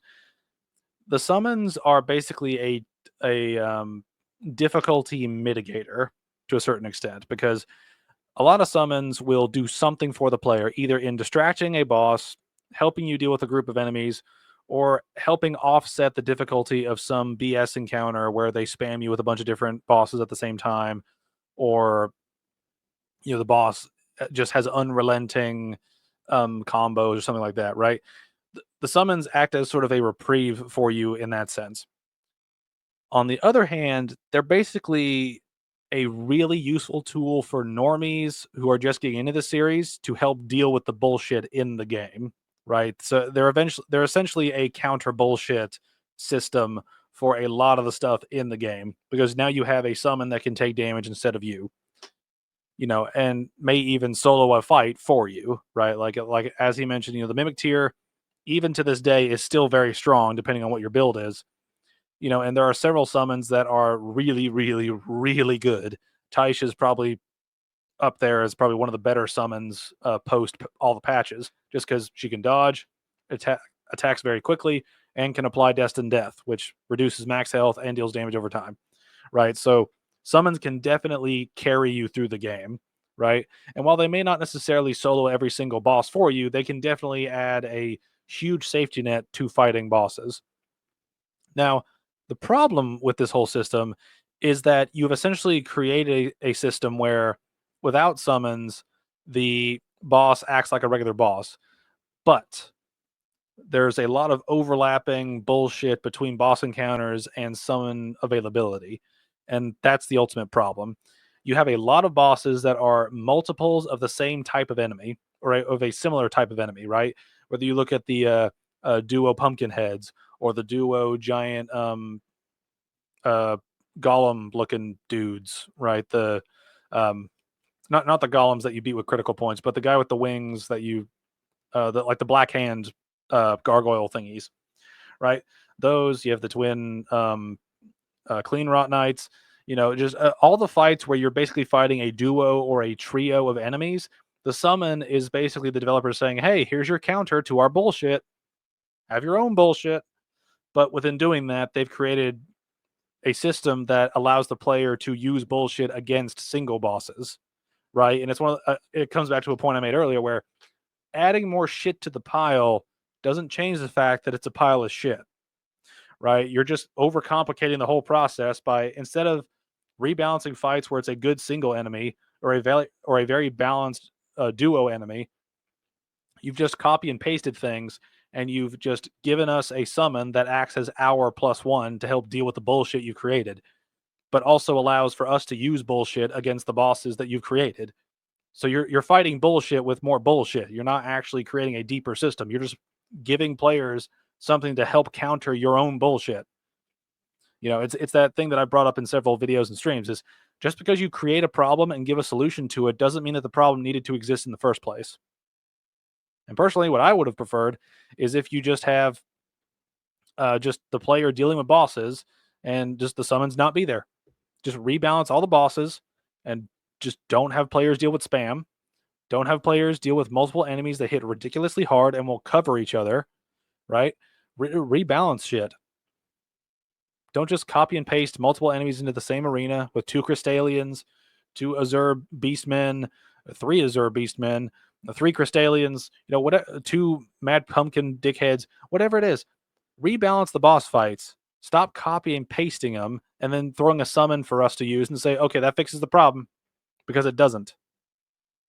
You've created 2 systems in these places with multiple bosses and summons available in every boss fight that don't gel consistently, especially when you create overpowered summons like the Mimic tier was at launch, and it still is pretty strong, or like Taish, or some of the other summons that are up there in terms of just aggression, damage, defenses, and ability to deal with bosses bullshit, right? You've just because you overclock the bosses doesn't mean balancing it requires overclocking the player's ability to deal with it, right? It's fighting a clusterfuck with a clusterfuck. It's fighting fire with fire. You're not actually making it deeper. You're just making it more complicated, and you're making it more of just a clusterfuck. Like I said, it's a bigger mess because you just keep adding things for the player to use to deal with stuff against the boss. When the boss is going to be overpowered anyway because of different movesets they have, and then you add a summon that has weird movesets in it that just overcomplicate it even more. They could have balanced this, right? Like if they focused fights to be more unique and less multi-spammy, right, with multiple enemies, then you could rebalance the summons in turn, right? And this is one thing that I did not like in Dark Souls 2, but I understood why it existed. Was I don't like the boss defenses when you summon in Dark Souls 2, right? I don't like that mechanic where the boss gets a huge boost to defenses just because you summon somebody. I think that's stupid. Given that, I don't think we should have what we have in Elden Ring, right? Where we can just summon a summon and the fight becomes, much easier, right? Like I think there is a balance to strike, and From has still not found the proper balance. Other than, just don't have summons in every single boss fight. Ooh. Her destined death is so OP, it drains for quite a while. It is. Taish's best girl. Hello, Aborin. Let's see. They've created a system that pretty much always makes you feel lax. You're just making the game harder than it needs to be by not using them. Yeah. Yeah. At the same time, though, their poor balancing makes it easy to make the choice to use them. Summons are like a flex tape to a huge new hole in the boat. That is a good reference, Aborin. That is a good reference. But yeah. But this is one thing that kind of makes me compare Elden Ring and Dark Souls 2 a lot. Is Dark Souls 2 introduced a lot of sort of mechanics that are meant to be problems to the player, and then introduced solutions for those problems to the player when those problems didn't need to exist in the first place. And that's ultimately where the issue lies, is we don't need to have this problem to begin with. We don't need to have the problem with overclocking the bosses as justification for us including summons that will help us deal with their bullshit. You could just rebalance. Surprisingly, make things fair for a single player to deal with a single boss or a well-balanced multi-boss. But before I go off into another tangent, I want to talk about really quick poise and armor, because these are 2 problems that didn't start with Elden Ring. So while I still think it's a problem with this game specifically, I can't blame it on this game. This is something that started in Dark Souls 2. And to avoid going into another really long-winded explanation of how mechanics work, long story short, starting in Dark Souls 2, armor had very little effect on damage resistance. I mean, it was like night and day compared to Dark Souls 1, where you would wear heavy armor and you'd be able to resist being stunned by enemies. If you were wearing Havel's armor set, the basic ass hollows from the beginning of the game couldn't affect you at all. They would do a tiny amount of damage, and you could just attack right through them and ignore them. And then as for poise, in Dark Souls 2, I don't think it actually did anything. And then in Dark Souls 3, they slightly buffed it again by making it so while you're using heavy weapons, during certain frames, during your attack animations, your poise stat could resist being interrupted. But it's so conditional, you're not even gonna notice. And apparently, according to people who played the network test for Elden Ring, poise actually worked like Dark Souls 1, and then they reverted it back. Why? Who the fuck knows? I guess because, again, From Software only wants you to play the game a very specific way, and that's dodge rolling out of the way of attacks, memorizing boss patterns so you know exactly when to roll, and that's essentially 80% of the skill ceiling in this game, as I'll probably reiterate when I talk about the bosses. And did poise and actual damage resistance from armor make Dark Souls 1 easy? Yeah, until New Game Plus, where things would start to outdamage your damage resistance, and then dodge rolling became the better option again. But I don't really care that it made the game easier. The only thing that matters is it was another way to play the game.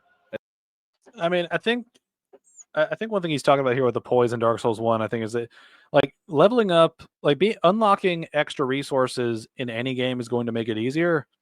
So I don't really understand why he's bringing up poise, helping you deal with damage mitigation in a certain way, making the game easier. It's like, yeah, you invested the stats to be able to wear heavy armor so that you could increase your defenses. That's basically a staple of RPGs is upgrading your levels so you can use different resources. Like that's a plus of the RPG system is you invest in the endurance stat so that you can equip more before you can't roll anymore, and so you can invest in heavier armor as you go along. Like that's a positive. I think the biggest thing with again, it's one of those things where I think Elden Ring's biggest problem with the whole poise thing is that certain attacks by certain enemies are just built to poise break you no matter what. I forget who released a video on this, but it was going over the Margit fight. Particular attacks in Margit's combo are designed to knock you down. Period. Like there's no poise number. Their poise number is like infinite, right? Like it's like 999,999,999, right? Like it is built to break your poise, right? Which I think is the killer of having poise in general in a game.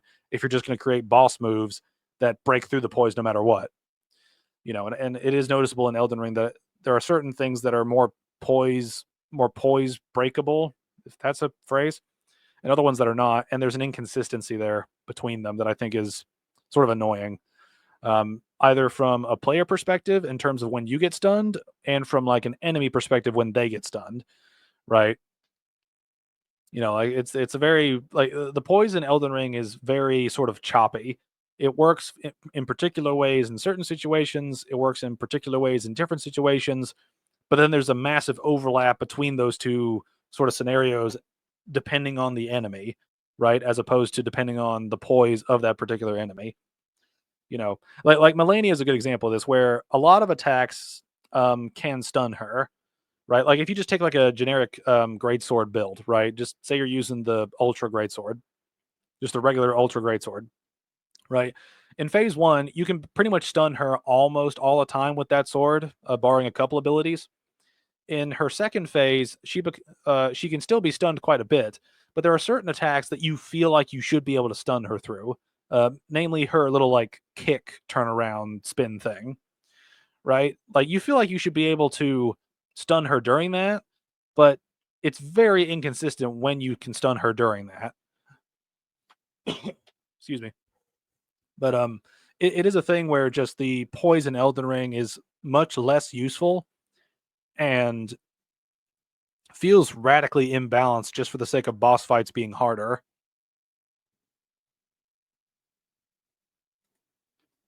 The Mayo, good analogy. Or simile, I'm not smart. I'm not smart either. I just try to point out things and hope people agree with me, or at least can have a dialogue on it. And this is something that I don't like. It makes sense to sacrifice roll speed for armor. That makes you feel beefier and harder to stagger. Yeah, it's a balancing choice in Dark Souls 1. You roll less because you're relying on your defenses more. And if you're not relying on your defenses, then you roll more. It's the give and take. This is build variety. Not every build should be be relegated to rolling all the time. Yes, and that's the ultimate problem with this series kind of going forward is I feel like From Software is having a harder problem balancing builds as things go on because they're making everything crazier. And so you run into issues where if you're going to dodge a combo, then you're going to have to dodge like 7 times to get through the combo without getting hit. But if you block during a combo, you're going to have to block through 7 hits, right? Which both of those are going to eat away at your stamina, depending on how the combo is sort of choreographed, right? And that's the problem for sort of overstacking different aspects of the boss fights, right? And the term that I've coined for Elden Ring, one of the biggest problems with Elden Ring is the triple E, the expand, extend, explode strategy with boss fights, where they expand the move set, where they give you different combos, but they'll randomly add little additions at the end. Maybe they'll add an extra hit at the end. Maybe they'll add an extra 2 hits at the end. Maybe they'll add an extra 3 hits at the end. So you never really know when the combo's over. But by the time that the combo has fully ended and the cooldown has elapsed, now you know that the opening is an opening. But by the time you finish your attack animation, you're getting hit by the next combo that's already started, right? So you have that problem. Then you have the extending of combos in general, right? Which just layers on more tedium because now you have to dodge even more. Now you have to block even more. Now you have to run away for an even longer period of time, right? Like you're just, you're decreasing the openings and increasing the amount of time the player spends not attacking, right? And I think that so I forget who coined this term, and maybe I don't know, but someone said that a good Dark Souls fight or a good Souls fight is a dance, right? Where you and the boss are going back and forth, trading dodges, trading blows, stuff like that. And I think that's the fun of a lot of the better boss fights in the previous Souls games. Now with Elden Ring stuff, it's a long line of okay, let me dodge this crazy combo and explosion, then get my 1 to 2 hits in, and then do it all over again. Where you spend like 10% of the time actually hitting the boss versus dodging some crazy attack. You know, the spectacle has begun to outweigh the mechanical nature of dodging or dealing with the attacks. It's become it's very obvious that the spectacle of the attacks is becoming more prominent as opposed to the mechanical variety of dealing with the attacks. Ooh. Speaking of crazy combos, if they ever made a sequel to Bloodborne, I would genuinely want FromSoft to go full hack and slash like a Devil May Cry. I mean, I've never played Devil May Cry, any of those games, so I don't really get what you mean by that. But I think that I think Bloodborne is a good game for them to make things very hacky slashy because of the whole rally mechanic being an integral part of the game. And also because like you're supposed to play more aggressive in Bloodborne in general, right? So like I think Bloodborne actually has some better justifications for combos going on than the other games because you can't parry an enemy unless they're attacking, right? So you want the enemy to attack more, and if you want people to use the rallying mechanic, then you need to make the bosses hit them, right? So there's incentives to make the enemies hit more often, right? And make the player hit them in return more often to get that health back or to open the enemy up for a parry or something. You know, there's justifications for having enemies attack more, but in Elden Ring, it usually ends up just being make it harder. Just make it harder, make it longer, expand, extend, explode. It's just add more shit to the pile. Another option. It made it fun. And games being fun is why we play them. I honestly don't want to rant about this anymore, but long story short, poise is fucking worthless unless you're using like an ultra great sword and have memorized which frames in the attack animation you can attack through enemies. And it doesn't really matter because poise is useless against bosses anyway, because they'll kill you with their 6-hit combos long before your own combo will matter. And the armor shit is just stupid. I hate it. It makes this game so much less of an RPG, alongside a lot of other things related to the stats, which I honestly don't feel like talking about, even for how long this video already is going to be. And that's as good a time as any to transition into another RPG mechanic that I'm once again somewhat conflicted about. It's not necessarily bad, and it's not the first time it's shown up in the series. It was actually in both Demon Souls and Bloodborne, but not Dark Souls 1, 2, and 3, is that defense is tied to your level in this game. Pure fiction. Not this time. We made it up. Correction, physical defense actually was increased by your level in Dark Souls 3. It's been a few years since I played it, so forgive me for forgetting that little detail. So you can literally level grind above any boss you're stuck on and come back and whoop their ass because you can be hit like 2 or 3 more times without dying. Now for Elden Ring, I don't hate it because Elden Ring is an open world game. They expect you to explore the world, which is why it hurts my head when I see people blitz their way to Margit at like level 10 or 15 or whatever, and then fight him for like 3 hours straight when you're clearly underleveled and your weapons haven't even been upgraded. So why the hell would you fight him over and over again? This is what Souls fanboys think Souls is supposed to be about. They think all that matters is difficulty. Difficulty's not what made these fucking games good. I'm gonna say it like 5 times over the course of this review.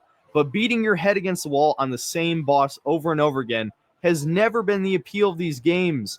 All the way back to Demon Souls and Dark Souls, if you died more than 5 times to the same boss, you're either not learning the boss's patterns or even how the mechanics of that boss fight worked, or you were severely underprepared for that fight.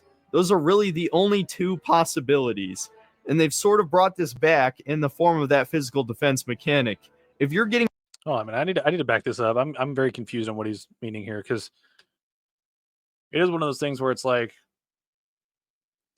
the thing with the Margit thing, like the problem with the Margit fight, I don't think is necessarily that players are going to it wanting difficulty. I think it's because the game guides you to him, right? As soon as you get to like the outer bit of Limgrave, they talk about the guidance of grace, right? Which is the first real sort of game developer saying, "Hey, go this way," type of thing.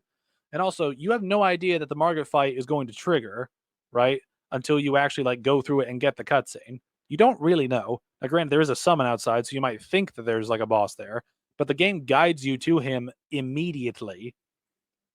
So while the difficulty angle is definitely a problem with this series where people are just like, I want a boss that can one hit me every single time, no matter what health I'm on. Beat me from software daddy, beat me. While there's definitely a subsection of the fandom that is weird and masochistic like that, the game does guide you to him as early as possible, which I think is a problem when it comes to like balancing when you're supposed to deal with enemies versus when you're not supposed to. A lot of people praise this, but I do think it's a bit ridiculous that you get guided to him and he's that fucking hard. Yeah. Well, he also has a lot of the problems of the bosses in the game where he just has a whole bunch of like he's the boss that I would kind of go to as the earliest example of the combo fuckery, where he just keeps on comboing and comboing and comboing and comboing. You know, it's like his fight can become very easy or very tedious depending on which moveset he pulls out of his ass to deal with you. Like if he does a bunch of his slam moves, you got plenty of openings. If he does his combo shit, you're going to be spending a lot of time just running away from the bastard.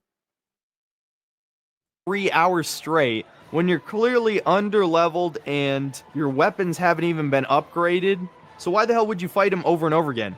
This is what Souls fanboys think Souls is supposed to be about. They think all that matters is difficulty. Difficulty's not what made these fucking games good. I'm gonna say it like 5 times over the course of this review, but beating your head against the wall on the same boss over and over again has never been the appeal of these games. All the way back to Demon Souls and Dark. Hello, Survivor. I think Margit is supposed to show that it's okay to back out from a boss and get stronger. I mean, that's been a thing throughout all the games, though. And I think that's like, I feel like we don't need a boss to tell us that. Like, I can understand a developer like wanting to tell us stuff through different encounters and stuff. I just think that it's one of those things where the game is guiding you in the most heavy-handed From Software way possible to go fight Margit immediately, right? Because they give you they guide you basically to the map of the area, then up to the area just before Margit, where you'll get a golden seed and upgrade your health, and then you'll like find Margit, right? Like I think the guidance is ultimately the problem, not necessarily the difficulty of Margit himself. Because it's like like being guided to him early on, I think is sort of the problem with the grace sort of mechanic, right? Is it immediately pushes you towards him, and you can definitely back up and explore and do other stuff, but there are encounters throughout the game where sometimes the initial encounter in the sort of like main area where the demigod is, sometimes that area ends up being less difficult than stuff outside of it. And so it's a weird mixture of guidance and balancing being off at particular points in the game.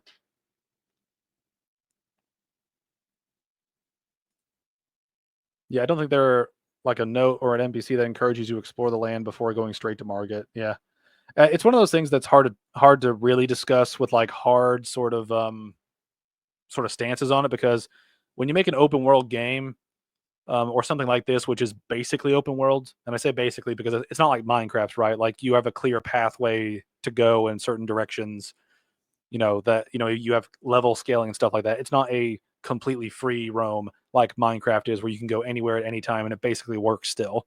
But it's like that thing where guidance is important, and when you guide players to the boss that early on, they're going to try it, right? And because these games do have that element of getting stuck on a boss and fighting them over and over and over to try to beat them, because that's sort of ingrained in the older players, that's probably going to be something that you expect to do, right? Because one thing that a lot of people don't like doing is grinding it out just so they can basically out level the boss, right? Like if we tried to outgrind every boss that we got stuck on, players would spend much more time farming levels than they would actually fighting the boss. And I think that is a problem, right? Because you don't want to make the game tedious by just saying, if the difficulty comes down to what level you are as opposed to how you deal with the boss, I think that's going to be a step backwards for this franchise as a whole. And I think that's going to be a problem if that's going to be sort of the philosophy that players kind of go into a game like this with. But anyway, let's get back to what he's saying about this stuff. Dark Souls, if you died more than 5 times to the same boss, you're either not learning the boss's patterns or even how the mechanics of that boss fight worked, or you were severely underprepared for that fight. Those are really the only 2 possibilities. I mean, what he just said there is just blatantly wrong. It's like the boss could have a ridiculous move that you're unprepared for because you have no idea what it does. Like how many people died to Bed of Chaos instantly because they had no idea the floor was going to break underneath them? Imagine how many people that went into Bed of Chaos having no idea how to actually damage the boss. Because it's like it's not ultra clear where the boss takes damage from. And I'm citing Bed of Chaos just because that's a really good example of like a boss fight that is very sort of anti-player. You know, And they've sort of brought this back in the form of that physical defense mechanic. If you're getting destroyed by a boss in 1 or 2 hits, you fucked up. Now, it's possible you fucked up your build because all of the soft caps for stats are way higher in this game. For Vigor, it's 60. So you can have 60 in the fucking health stat and have an absolute shit ton of health that crosses almost the entire top part of the screen. And From Software actually designed the end of the game around this. You can tell because once you get to the mountaintop of the giants, enemies start doing an insane amount of damage, especially if your Vigor stat was comparable to that of what you would have in Dark Souls 3, for example. I don't know if From Software just expects players to use the internet at this point, which I think they do, judging by the fact they still do this shitty design for their quests, where you have to teleport all over the world, and half the locations don't even make sense, and you're basically just talking to an NPC, and then they warp to another place, and then you talk to them again. But anyway, I suspect a lot of players are not going to know that the health stat scales up that high, especially because that's not how it worked in the previous games. And so you're probably going to think this game is the hardest in the series because your stats are just wrong. Thankfully, after you beat Renala, you can reset your stats at any time. But even then, you could still probably level grind enough to beat this game if you're bad at it, just because of that physical defense. After I beat Radahn, I mean, I'd really disagree with that. I don't think that you can just stat grind your way through this game. unless you're willing to sink like hundreds of hours to grind to absurdly high levels. Like I just don't think that those defenses are going to matter when the combos are still going to crap on you like the whole fight, right? Like you're not going to out level Melania, right? Even with like really strong defenses, she's still going to kick the shit out of you. Radigan's still going to damage you with absurdly high like holy damage, right? Like enemies are still going to do a crazy amount of damage to you. They just won't kill you instantly in some attacks like they do in a lot of other times, or they still might. You know, just like this is part of the problem with the end game content is just the damage is so overclocked that you end up with scenarios where a combo will kill you because you don't have an opening to heal in it, or because you get stuck and then like you get that sort of laggy roll thing where you hit roll but your character gets hit and so it mistimes the roll and so you get hit by the next point in the combo and then you just die because the combo hits so hard. You know, it's like it's a you know it's just, there's a lot of recurring problems in this game. Yep, 40 vigor was always as high as I needed to go in the other games, but this game almost requires 60. Well, we have like the highest amount of health in this game in general, right? Like I think Limit Breakers broke this down where it's like in terms of like the soft cap, like the soft cap being 60, you end up, I think, with like what is it, like 1900 health? If you soft cap the health bar at 60. Whereas in the other games, if you got to like 40 or 60, we're talking like probably like 1500, 1400, 1500. Like there's a significantly higher amount of health in this game versus a lot of the other games. I think Dark Souls 2 goes higher, but um, that game's got weird scaling in general, but compared to the other ones. But it is one of those things where like Elden Ring definitely wants you to have more health because they give you really low health in the early game. That's one thing that I think Elden Ring does try to do. It does try to tell you get your health up, but at the same time, it's telling you that the entire fucking game. And when you max out health, you still take an absurd amount of damage. Same. Thank God I knew I had to level vigor to 60 ASAP. Otherwise, I would have had a way worse time. Yeah, I think the differences between like the games in terms of how health operates is that there's usually a reasonable safety net.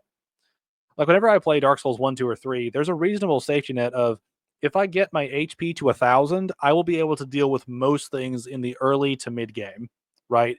I'll be able to deal with a good bit of things if I have that much health, right? In Elden Ring, you got to pay attention to that shit. Like you got to be very health conscious all the time. Right? There's like hardly any safety net. Like there's going to be some combo or some move that does absurd damage because it multi taps you or because just the damage type is just ridiculously cranked. You know, like Radigan's a really good example of that, where he just does an insane amount of holy damage. Right? Even with talismans boosting defenses, you still take a lot of damage from his holy attacks. You know, and that kind of stuff just, whew, you know, it's one of those things where just because the soft cap is higher doesn't mean that they've rebalanced the game accordingly. You know, it's just, you know, like if the soft cap was 40 and we ended up with the same amount of health, the problem would still be there. Just the bosses hit ridiculously hard. You know, particularly in the end game. Yeah, no, you're still going to die in a single combo unless you are just a god at making a defensive face tanking build where you heal. Yeah, it's just, I mean, again, you're fighting bullshit with bullshit, and it just leads to a pile of shit. I was effectively overleveled for the next 20 hours of the game. And I didn't try to do this, I was just exploring the world, doing catacombs, completing mines to get upgrade materials. But this problem with the difficulty ties into my last major problem with the mechanics in this game, and that is the roll, of course. All right, before he goes on a roll rant, I do want to mention one little thing. The exploration to rune value is really fucked in this game. There are a lot of places where you will just go through an area and you might die to a boss in it or the area itself a couple times, and at the end of it, you get like 1,000 runes. It's utter dog shit. Like some of the struggling you go through just to get like 1,000 runes from a boss, right? Like the rune values in some of the lesser areas in this game are very poorly balanced. Very poorly balanced.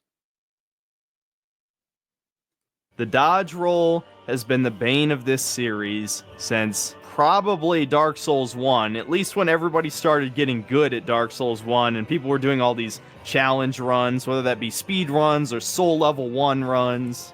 The problem with rolling isn't the actual rolling mechanic at all. There's nothing wrong with your roll having invincibility frames from a gameplay perspective. In some ways, it's very satisfying to dodge a boss's attack. And in some cases, it can be super satisfying dodging these more complex moves where the bosses purposely delay their attacks, or in the case of Melania, the complete opposite, where attacks come out instantly with basically no wind-up animation. So it's difficult to talk about the problem with rolling as a mechanic without talking about boss design and the generally more complex enemies compared to, once again, the older games, to not sound like a broken record, but it's kind of unavoidable. There's no inherent problem with rolling, but there is a problem with the entire game being centered around rolling.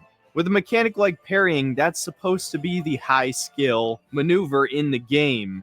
If you successfully memorize the boss's moveset and master the small window of time where you can parry, then yeah, you deserve to be rewarded with that counterattack when the risk is so high.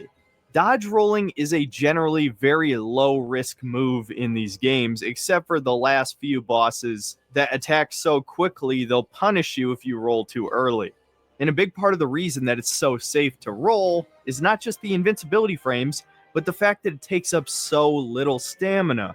The default stamina bar in this game is insanely large, and they actually devalued the amount of stamina that the endurance stat gives you, so you could hypothetically never level it up at all, especially since armor is basically just for fashion in these games, as I already talked about earlier, so the endurance stat might as well be the dump stat. With default endurance, you can roll like 6 times in a row without running out of stamina. That's fucking insane. That is not how these games used to work. And once again, you can blame Bloodborne, or at least the extremely positive reception to Bloodborne, for this. And I feel like I'm going to have to keep saying this, but I actually really like Bloodborne. It worked for that game, especially the mechanic where you hit enemies to get health back. It was a highly aggressive game. I don't like the fact that Dark Souls has slowly been turning into Bloodborne with each entry. And Elden Ring is just another Dark Souls, okay? I'm not going to keep saying it. This is the last time I'm going to say it. If you're trying to pretend it's anything other than Dark Souls 4 in an open world, you're fucking delusional. So to essentially sum up the main gameplay mechanics, they're still good. Despite all of the negativity I just spouted, I think these games control very well. Okay, so I think this is one thing that I kind of get where he's coming from with the roll comments, because it's like, as these games have sort of gone on, the dodge mechanic has become more of a crutch than a mechanic, right? It's become a thing that a lot of people are relying on more heavily. And again, this comes back to how you mitigate dodges, right? Like how you deal with, or sorry, not how you mitigate dodges, how you mitigate damage. Sorry. But how you mitigate damage is the most important philosophy to keep in mind when it comes to how you have dodges and how you have blocks and how you have any sort of damage negating effect, right? Like if you build a game where it takes 1 point of stamina to dodge an attack with iframes, like a lot of people do in these same games, or it takes 2 points of stamina to block, you are inherently pushing players to um, dodge because it's cheaper, right? Now, I'm not saying that every anti-damage thing should be the exact same cost of stamina. I'm not saying that. But the point I'm bringing up, though, is that when you make dodging such an effective means of negating damage, like it is in the early part of Elden Ring, you're disincentivizing people from using basically anything else to mitigate damage other than dodging, right? So basically blocking, right, or parrying. Like when there's a high chance, when parrying is harder than dodging, and when blocking means that you're going to have to spend more time recovering than dodging, then you're making dodging look like you're making the roll, look like the optimal way to dodge everything or to deal with damage, right? Because if it's easier to dodge than to block and wait for your stamina to recover, or if it's easier to dodge instead of trying to time a perfect parry, then you end up with just people dodge rolling everywhere. And over time, that gets back to the developers. And then they start creating boss fights that are meant to catch out people that are rolling, right? And then you get people that learn to retime their rolls where maybe there's a delayed attack. So they wait and they roll again. Then that gets back to the developers again. And then they create even more crazy combos with delays and different hits and stuff like that. And then the dodge rolling becomes even more varied and delayed and all this other stuff, right? You're essentially just making the overall simple system more complicated and tedious to deal with for the sake of difficulty. Now, one thing about Elden Ring that I do think is a plus is the fact that you can dodge things by crouching or by jumping. I think that is a good sort of mechanical carryover from Sekiro's dodging system, right? Where you have the different sort of dodges that do different things, right? I think that's a good way to sort of shake up the dodging. But the fact that you still get iframes more consistently through a dodge roll than anything else, I think does speak to the fact that they really need to reinvent this combat system because it is reaching a brick wall point where you just need to have something different because we're getting to the point where roll dodging is becoming sort of an old standard that really needs to be shaken up, in my opinion. And I think it's a thing where I think if their next game ends up doing some sort of dodge thing that's sort of similar, not similar to Sekiro, but similar in the way that Sekiro sort of did a different type of dodging compared to the other games. If they create a different type of dodging mechanic, I think that would be cool. Now, from stuff that I've seen from Armored Core 6, it looks like they did something similar to what I'm wanting here, where they have mechanics that help you dodge very specific attacks. Kind of like how circle strafing in a lot of video games helps you avoid getting shot by different enemies. It's something like that, but you get a burst in a particular direction type of thing. Again, I've not played Armored Core 6, so I don't know exactly how the dodging in that game works, if there even is dodging, but from the footage I've seen, it looks like there is a dodging mechanic of some type where you basically thruster your way in a particular direction to avoid an attack, right? Correct me if I'm wrong. All right, again, haven't played the game, don't really know it, but from what I've seen, it looks like there's a dodge to that. That's a good way to create a dodge that makes sense in that world. The iframe system was a simple system that worked in the old games because they didn't have any sort of dedicated jump buttons or crouch buttons or dodge buttons where you could actually dodge, right? So we end up with stuff like this where we have to have invincibility frames for these attacks to make sense, right? Like if a boss is tracking you obsessively and their animation is going to cover the player's animation, there is no way to make that dodge work without providing iframes, right? So they've essentially sort of pushed themselves into a corner where dodging through attacks as opposed to around them is sort of what people have gotten used to and what they're sort of known for. Whereas I think they should expand upon it like Sekiro did, where you actually dodge out of the way of the attack as opposed to rolling through it. Like 90% of the attacks are in this game where you roll through them. It's just that they need to reinvent this system because it's beginning to get old, and the ways they're catching players out now are just becoming more tedious and cheap. They're essentially bogging the system down by just prolonging everything about it.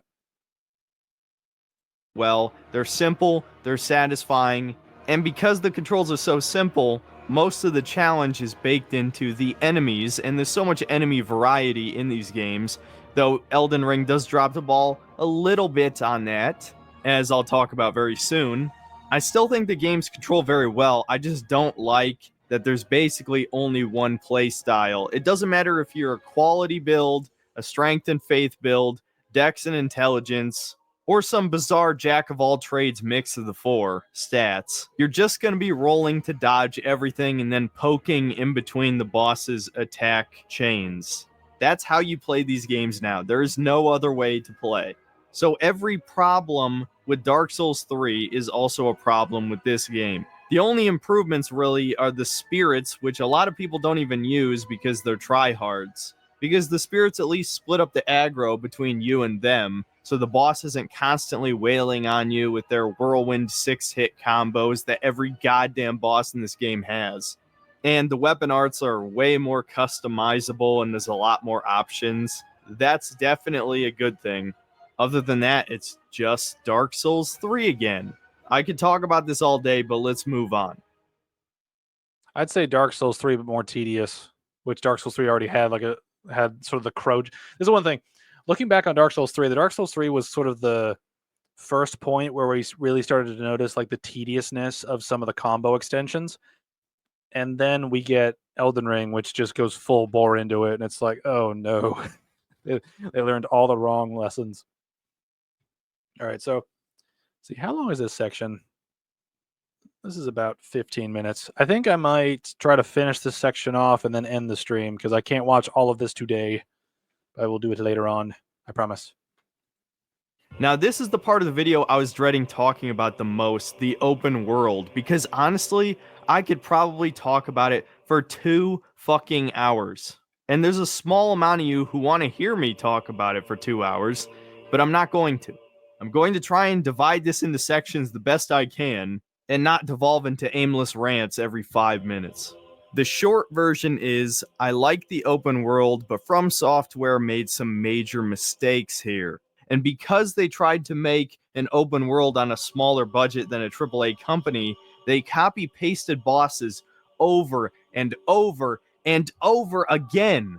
I'd say that element alone doesn't make this game a masterpiece. Fighting an Erdtree avatar 13 fucking times, or fighting those Godskin apostles like 4 or 5 times each. Fighting normal enemies ascended into mini-bosses. And then fighting bosses that are demoted into regular enemies. They reuse enemy types so much in this game, it's insane. But before I get to... That's what I would largely agree with. There's a lot of repeated assets in Elden Ring, and that's actually one of my biggest complaints of Elden Ring is just the amount of copy and paste bullshit is just so lazy. And that's the thing, too, is like if the game was smaller, right? Like here's the thing. If you take all the content in Elden Ring, remove all the repeated assets, and just scrunch the world down to where the map is the same sort of size in terms of distance between objects, I think the game would only improve, right? Because there's a lot of dead space in the game when you look at the repeated assets. Right? There's a lot of dead space in between fighting the same enemies again, the same enemy, but this time it's a boss. At the same time, this enemy is a boss, but now there's 2 of them. Or now they're not a boss, but they're a mini boss in an area where there's multiple of them. It's like, using enemies that are thematically appropriate is one thing, right? Like Dark Souls 1 famously did this, right? Where the demons are in the demon ruins, right? The Taurus demon and the Capra demon are both bosses, right? Asylum demon as well, right? They're all bosses. And then the Capra demon and the Taurus demon reappear as regular enemies in the demon ruins. They're demons that live in the demon place. That makes sense, right? A lot of the stuff in Elden Ring is just copy and pasting just enemies as bosses or as mini bosses, or just taking regular enemies and turning them into bosses because they needed content to fill the void, right? It's obviously a lazy copy and paste job.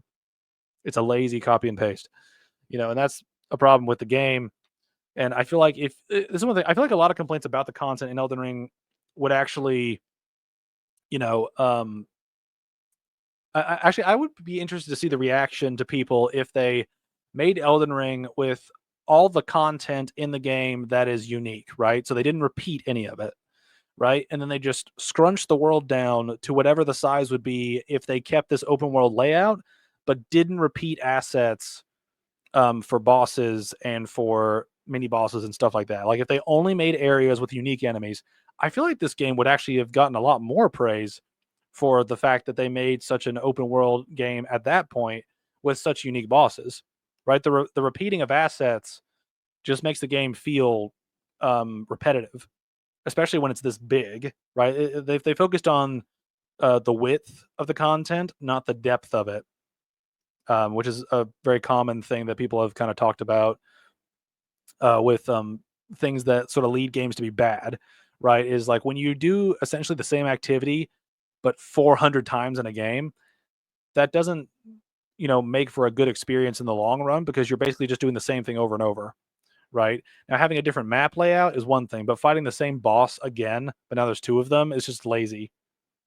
Fighting the same boss, but now they're a mini boss again 7 times in the game is just lazy copy and paste. It makes the enemies feel less unique, on subsequent runs because you fought them 8 times in the fucking game, right? Like part of the reason why the duo fight in Farum Azula is so annoying is because you may have fought those bosses like 6 separate times before fighting this boss fight, and then in the boss fight you kill both of them, and then they resurrect each other. So you're essentially fighting 4 of them in the same boss fight. And it's like, why are you just repeating assets so like absurdly? It's that thing where they clearly just ran out of ideas and we're just like, well, we made this map, let's just copy and paste shit. All right, we got to fill the void, so let's fill it with copy and paste. It's just like, why? They do be doing that. Elden Ring is indeed very eco-friendly with all the recycling. Yes, indeed. Good job. That's actually an amazing line. It is. Elden Ring is the most eco-friendly game because of how much it recycles assets.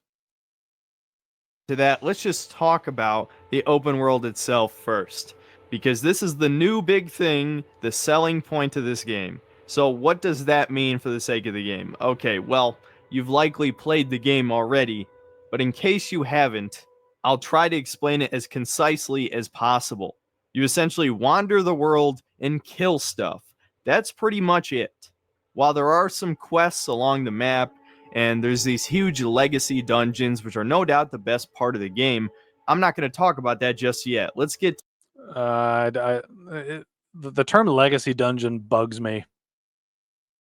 I know we're not going to talk about this until the next stream, but the term legacy dungeon, because I think I know what he's talking about. He's talking about the big areas that are basically proper from soft levels, not just the big open world blobs that we typically run around in, but like the actual castles and stuff. I feel like, why are we calling these things legacy dungeons? Why not just call them just like main areas? Why do we have to have this fancy name for what's basically just a regular From Software level?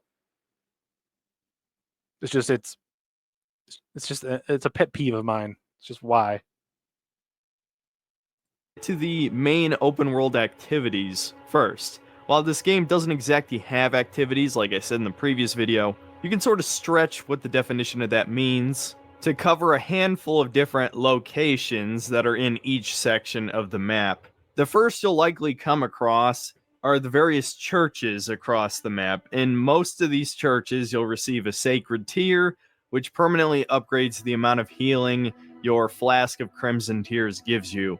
I'm only going to call them Estus Flasks from now on because that's what they are, but there you go. I do know the official name if you were wondering. The next thing you'll likely encounter are these catacombs. They're essentially just the Chalice dungeons from Bloodborne, but actually worse, or maybe better, depending on how you look at it. But they're basically a bunch of copy-pasted assets and rooms with only 3 or 4 different enemy types in them, and there's quite a few of these across the map. The purpose of them is twofold. One, you find gloveworts in these, which upgrade your spirits.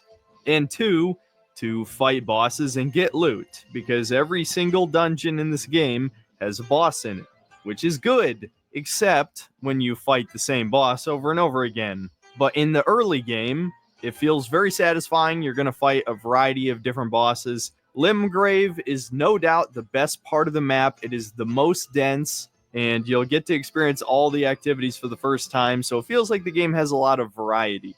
Unfortunately, when you do the same activities multiple times, then it's less interesting.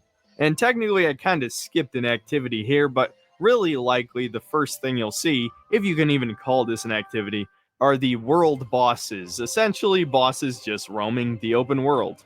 The Tree Sentinel is something many people fought as soon as they left the tutorial and got their asses whooped. And actually, I like this quite a bit, because he's certainly beatable at the default level. He's just very, very difficult. Enough so that if you're the type of person who likes to beat their head against the wall like I insulted earlier, you'll likely get stuck on him for at least an hour, if not 2 hours or more, just mastering his moveset, because you're not supposed to fight him at the default level. But it's a perfect introduction to Souls, in a sense, because even back to Dark Souls 1, there were really hard enemies in early areas. Now, I say really hard, but if you play the game now, having played these other games, those Black Knights are actually really easy, because this was before every enemy turned 180 degrees every time they attacked. So you could just block 1 or 2 hits from the Black Knight and then backstab him over and over again. But still, same concept. I think this is one thing where, like, just because you have difficult enemies in opening areas doesn't mean that they function the same, right? The Tree Sentinel is a prominent opening enemy, right? The Black Knight is largely hidden from view, right? You only find it by wandering down a pathway just before the tower to the Taurus Demon, right? Like, there is a difference. Like, the game is actively taunting you by having this boss be here, and frankly, this boss has significant problems and had significant problems pre-patches and still does, right? Like, his damage is very high for every starting level, as well as, he has several attacks that are just blatantly unfair.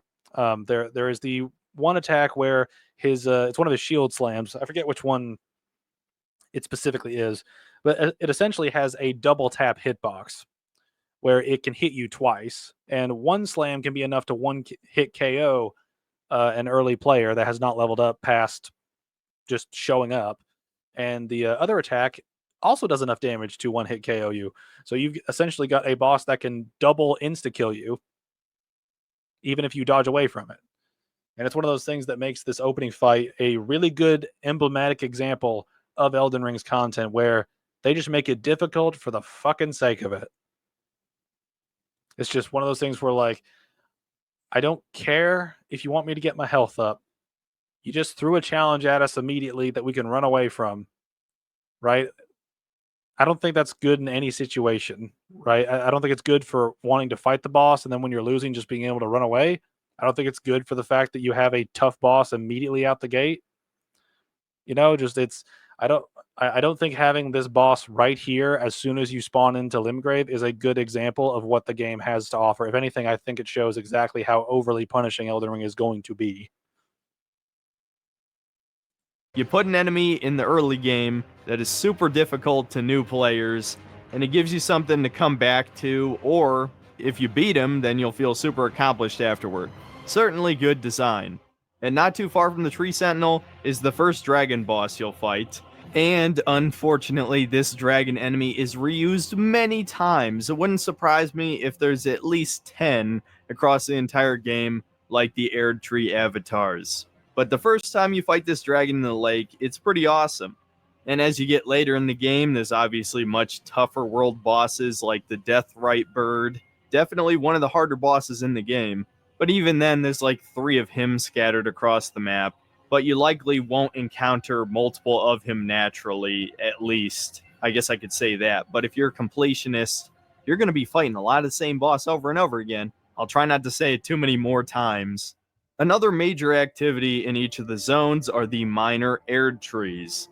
I believe I mentioned this already earlier when I talked about the Wondrous Physic, but essentially you go there, you fight an Erd tree avatar, and you get 2 or more elements for your potion. Now, they are kind of completely optional, so I'm not going to shit on this one too much. It's certainly... This is the one thing, right? Just because it's optional doesn't mean that it isn't shit. If the Bed of Chaos was optional, it would still be a shit boss fight. It does not change the fact that the content is bad just because it is not mandatory. I am sick of people saying this on the internet. Oh, it's an optional thing, so it's not really that bad. It's like, no, it's in the game. It's a fucking problem. Deal with it. All right? It's a real problem in the game. The content has issues. Just because it's optional doesn't mean that it gets a pass. I'm so fucking tired of people saying that. It's like, just deal with the issue. Quit trying to skirt around it. One of the more skippable activities, as you probably don't even have to use the potion at all to beat the game. And honestly, that sort of extends to most of the other activities in the open world. Things like these giant walking buildings, I don't even know what they're called really. And you have to destroy all of these little magical growths that are keeping the thing aloft. And once you just... If it's optional to remove it from the game, I don't think that's like I don't have a problem with optional stuff. I think when people say that, like, you should not worry about the criticisms of it because it's optional, I think is the problem. It'd be like a deleted scene in a movie, right? Like, if we got a random scene in Iron Man, like a random deleted scene that was included in like an extended set where Tony Stark just rapes Pepper. Right? Let's go extreme with this. Just because it's an extended scene that you don't have to watch for the movie to work doesn't mean that that scene would be absolutely awful. The fact that they wrote that, right? Same thing with video games. If you have 10 mandatory bosses and an 11th one that's optional but is complete dog shit, that brings down the game because it is included in the game. It is included in the project. And if it is bad, it brings the project down. That's ultimately what I'm fighting for here. Is we need to be able to talk about the entirety of the game, not just the stuff that's mandatory. Destroy enough, it collapses, and you get to duplicate one of the major boss souls that you can turn into weapons and strong spells. There's also these small magical sealed towers, and thankfully there are actually different ways to get into these. When I first did them, I was worried that you'd have to find these invisible turtles every time, but there actually are a couple other puzzles that you have to do. And at the top of these towers, you find an item that expands your maximum memory slots for spells. I think it's a good idea to not have this tied to a stat. So it's a pretty important item, but still optional if you're not going to use any spells. So, a pretty good activity, honestly. Another super important one are the mines scattered across the map. This is where you're going to find most of your upgrade stones. Before you figure this out, you're going to be wondering why there's so few of these upgrade stones, especially since you don't find the bell items that allow you to actually buy these stones until much later. But in the early game, it's pretty essential that you find these places because they're going to save you a lot of time to be able to upgrade some weapons early on. And yeah, much like the catacombs, they're just copy pasted assets. At least there's some unique bosses to these specific zones, but even then they feel like palette swaps. Like these stone trolls, it's just one of the troll enemies covered with stone. He has a couple unique attacks, and he's resistant to slashing and piercing damage, but other than that, it's just one of the trolls. But I kind of like the idea of these mines, so I'm gonna let this slide. That said, between the catacombs and the mines, It's just letting it slide because he likes it. It's like, no. I think putting the Falling Star Beast down here is a terrible idea. Like, that's a very mobile boss, and putting him in such a tight space does not make for a good encounter. the repetition of the game does start to build up after a certain point. Now, for these last few activities, it's kind of a stretch to even call them activities. They're just kind of spots on the map with loot. There's these carriages that are dragged by these trolls. Of course, in typical Souls-like dark fantasy fashion, it's just spikes through their chest. And the carriage is surrounded by a bunch of enemies, usually a bunch of weak ones and then a couple strong ones. And inside the carriage is a treasure chest with a unique weapon. And that's it. I mean, it's completely optional. The weapons are usually interesting, so it's certainly one of the better little mini activities in the game. Definitely worth doing whenever you see one of these.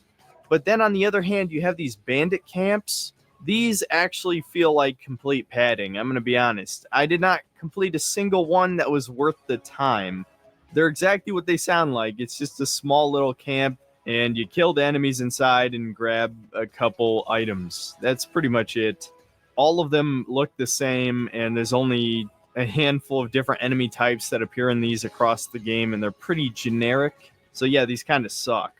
Another quote-unquote activity are these dung beetles that appear across the map. Just like the crystal lizards of the previous games, they have items, and also there's 2 new variations that can refill your flasks.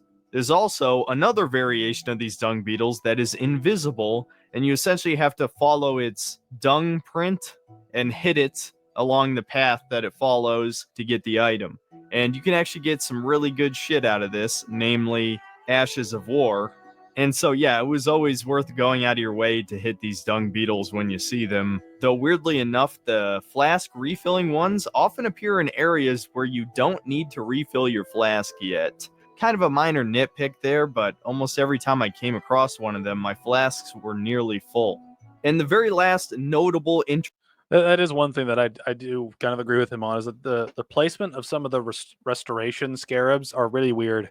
Like, you have one in like the earliest part of the game between the first church you encounter after the tree sentinel and then the first little village where the first map of Liurnia, or not Liurnia, Limgrave is, right? Like he's like the little beetle is behind the giant ruin after a couple guards, and it's like if you're struggling with like 4 guards that aren't even together, and then you like grab that scarab, it's like you're in for a world of hurt.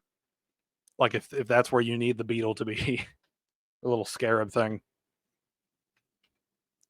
Interesting thing in the open world are warp points. There's a whole bunch of warp points that take you to various exclusive locations across the map, or sometimes they just dump you in a random area. Though not random in the literal sense, they are all fixed locations.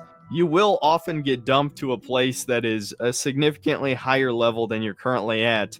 The most notable one of these is in Limgrave, and it dumps you in a mine in the middle of Caelid, which if you've played this game, you know you're not ready for Caelid if you're still in Limgrave. So you're going to get your ass immediately kicked by these weird cockroach dudes with glaives that shoot spikes at you.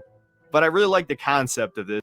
Yeah, that's one of those things. Like some of those teleportation chests are really like unfairly like balanced in terms of where you're going.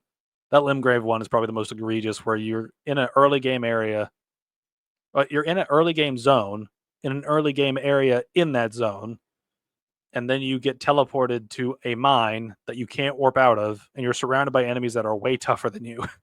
It's just like you may as well just prison rape me now. Just do it now. And I've made that joke several times while playing some of these games when it gets more frustrating, and my friends have made it too, where it's like, if the game's going to do that to us, you may as well just have us get groped by a boss and then just have us go into an animation where we're getting fucked by the boss. Not even a grab, just full on, just sex simulator. Just let's get fucked by the game. Come on. Just fucked simulator. It's just from software games. On top of there being actual warp points that you manually activate, there's also warp chests, and there's even secret warps in the game that you don't acquire normally. A good example of this is the Iron Virgin, yes, that's what they're really called, at the bottom of Raya Lucaria, that once it kills you, teleports you in the middle of a volcano. So yeah, that was pretty damn cool. I like all these warp points. That's another good idea. And that more or less covers the open world activities, aside from the various quests. I'd say overall, From Software did a pretty good job with this, certainly better than any fucking Ubisoft game. But at the same time, the problem with this is less to do with the activities themselves and simply the size of the world. The world of Elden Ring is too goddamn big. Way too big for the amount of content that's in this game. That's why there's so many copy-pasted assets, so many repeat bosses. The world is simply too large, they got too ambitious, and yeah, they deserve to be criticized for this. I'm not going to let them get away with it just because it's the one major innovative part of this game. There are so many areas of this map that just feel empty, man. In particular, Liurnia and the mountaintop of the giants just feel like they have very few activities given the size of the zone. Liurnia is fucking massive, but so much of it are just these tiny little islands with enemies on them and maybe one piece of loot, or an entire city of sunken buildings. And again, there's little bits of interspersed loot there, but it mostly feels empty. That being said, there are games that are far worse than this one in terms of emptiness. It's certainly not Dragon's Dogma level, to give an example, but it still feels off somehow. I'm not entirely sure what the solution to this would have been, because if you take a world like Breath of the Wild, which is going to be compared to this game a lot, especially by other people, I'll try not to bring it up too many times. In Breath of the Wild, there were activities like every 5 minutes, and some of them were a lot less obvious than others. Some were tied directly to quests. A lot of the shrines in particular didn't even show up unless you did side quests. But that world just had so much in it, and it had so much more of a sense of adventure since you could climb everything, and there were actual NPCs in the world instead of it being, Dark Souls again times 5. There were actual cities, And I know that's just kind of a personal taste thing. I'm just tired of the way Dark Souls does these quest lines, and I guess I'll finally talk about them. All right, well, I'm going to stop this video here because I need to go have some lunch. But yes, Daddy Miyazaki, put salt in my wounds, please. I hate that trap chest and the hernia. I'm gonna be honest, I'm a fraud. I didn't finish Elden Ring after almost explored the entirety of the hernia. I got bored. Yeah. Well, it's one of those things where like there's interesting spurts of content in Elden Ring, right? And I think the best parts of the exploration are the early game bits because there's a significant drop off in content as the game goes on, and you can tell, right? You can tell that there's a significant drop off as the game goes on, right? Like Limgrave has a lot of stuff. Kaled has a lot of stuff. Liurnia has a decent bit of stuff, but it's all sort of around the lake, right? Like everything's sort of on the edges around the lake, whereas the lake itself, you just have the academy and then random little places with little tiny bits of loot, right? They're not like actual locations that mean anything beyond just an NPC might appear here or something, right? They're not an area to go to. Then you get to Altus Plateau, which I think is an improvement on Liurnia, but is basically like Limgrave in a sense. Mount Gelmir is rather sparse for content because it's just basically a giant volcano area, and you spend a lot of time running around a mountain as opposed to going to different locations in it. But from I'd say the worst area of the map overall, let me say this: the worst map out of the base game is definitely Mountaintops of the Giants. There is fuck all to do in Mountaintops of the Giants, right? I think there's a decent bit in a certain part of it, but like half the zone is empty. Like there's not a lot of shit there. Consecrated Snowfield, I think, is a little better because of the Haligtree. Like the Haligtree level in itself, I think is a phenomenal level, right? In terms of like the actual design of it, in terms of what's in it, right? But the rest of that place isn't that great. And when we get to the DLCs, we get the worst area of the entire fucking game in the little frenzy forest area because there's fuck all there. You get a map fragment for an area that has a couple Skippy Tree fragments, a couple cookbooks, a sneak puzzle, and one little mansion with a boss in it. That area sucks. Like in terms of content, that is an absolute just waste of time. But anyway, that's my rant for this video. That's me saying the first half of this video.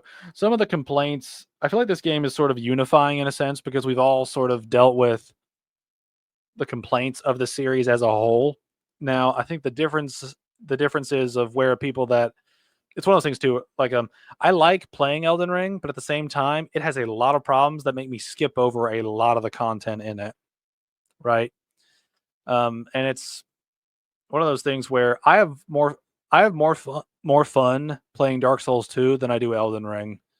And I think they both have significant problems. But it is one of those things where just Elden Ring is my jumping off point. Like I'm after playing the DLC and playing this game, I'm not picking up another From Software game unless I hear fantastic things from people I trust about the follow-up games. I really don't like the direction they're going in.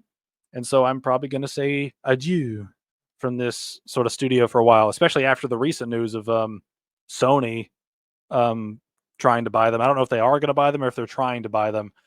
But either way, the future for this developer does not look good, both internally and externally. So we'll see how things go in the future. But one thing I need to mention before I end the stream is I am going to finish this video next time.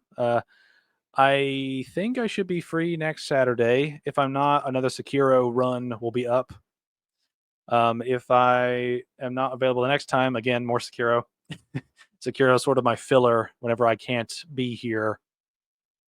But I have one more Elden Ring video after this one to react to. It's about 2 hours long. We'll go over that at some point.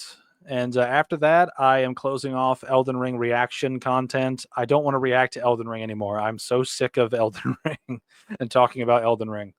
But after I'm done with the Elden Ring stuff, we're going to be reacting to someone responding to Mahler's response series, to H Bomber Guy's response video, to Matthew Matosis. So that's going to be an interesting one to deal with, a response to a response to a response.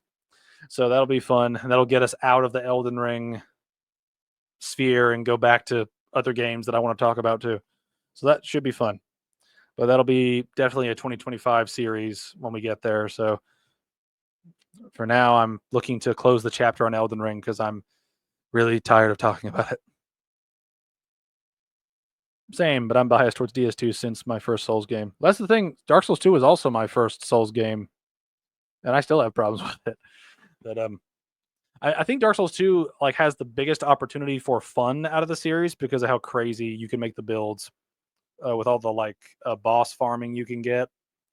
There's some genuinely like fun things you can do in Dark Souls 2 to kind of blitz the game once you know what you're doing. But anyway, that's going to be the end for this stream. So I'd just like to thank you all for watching. If you would like to see the archive of this, it is on the ESAS archive channel. You can check the description to see that. And yeah, I think that's it for this Saturday. So I hope you all have a wonderful rest of your weekend. Have a good week. Do things. Be happy. Some other positive bullshit. So yeah. Anyway, again, thank you all for watching. I will see you guys later.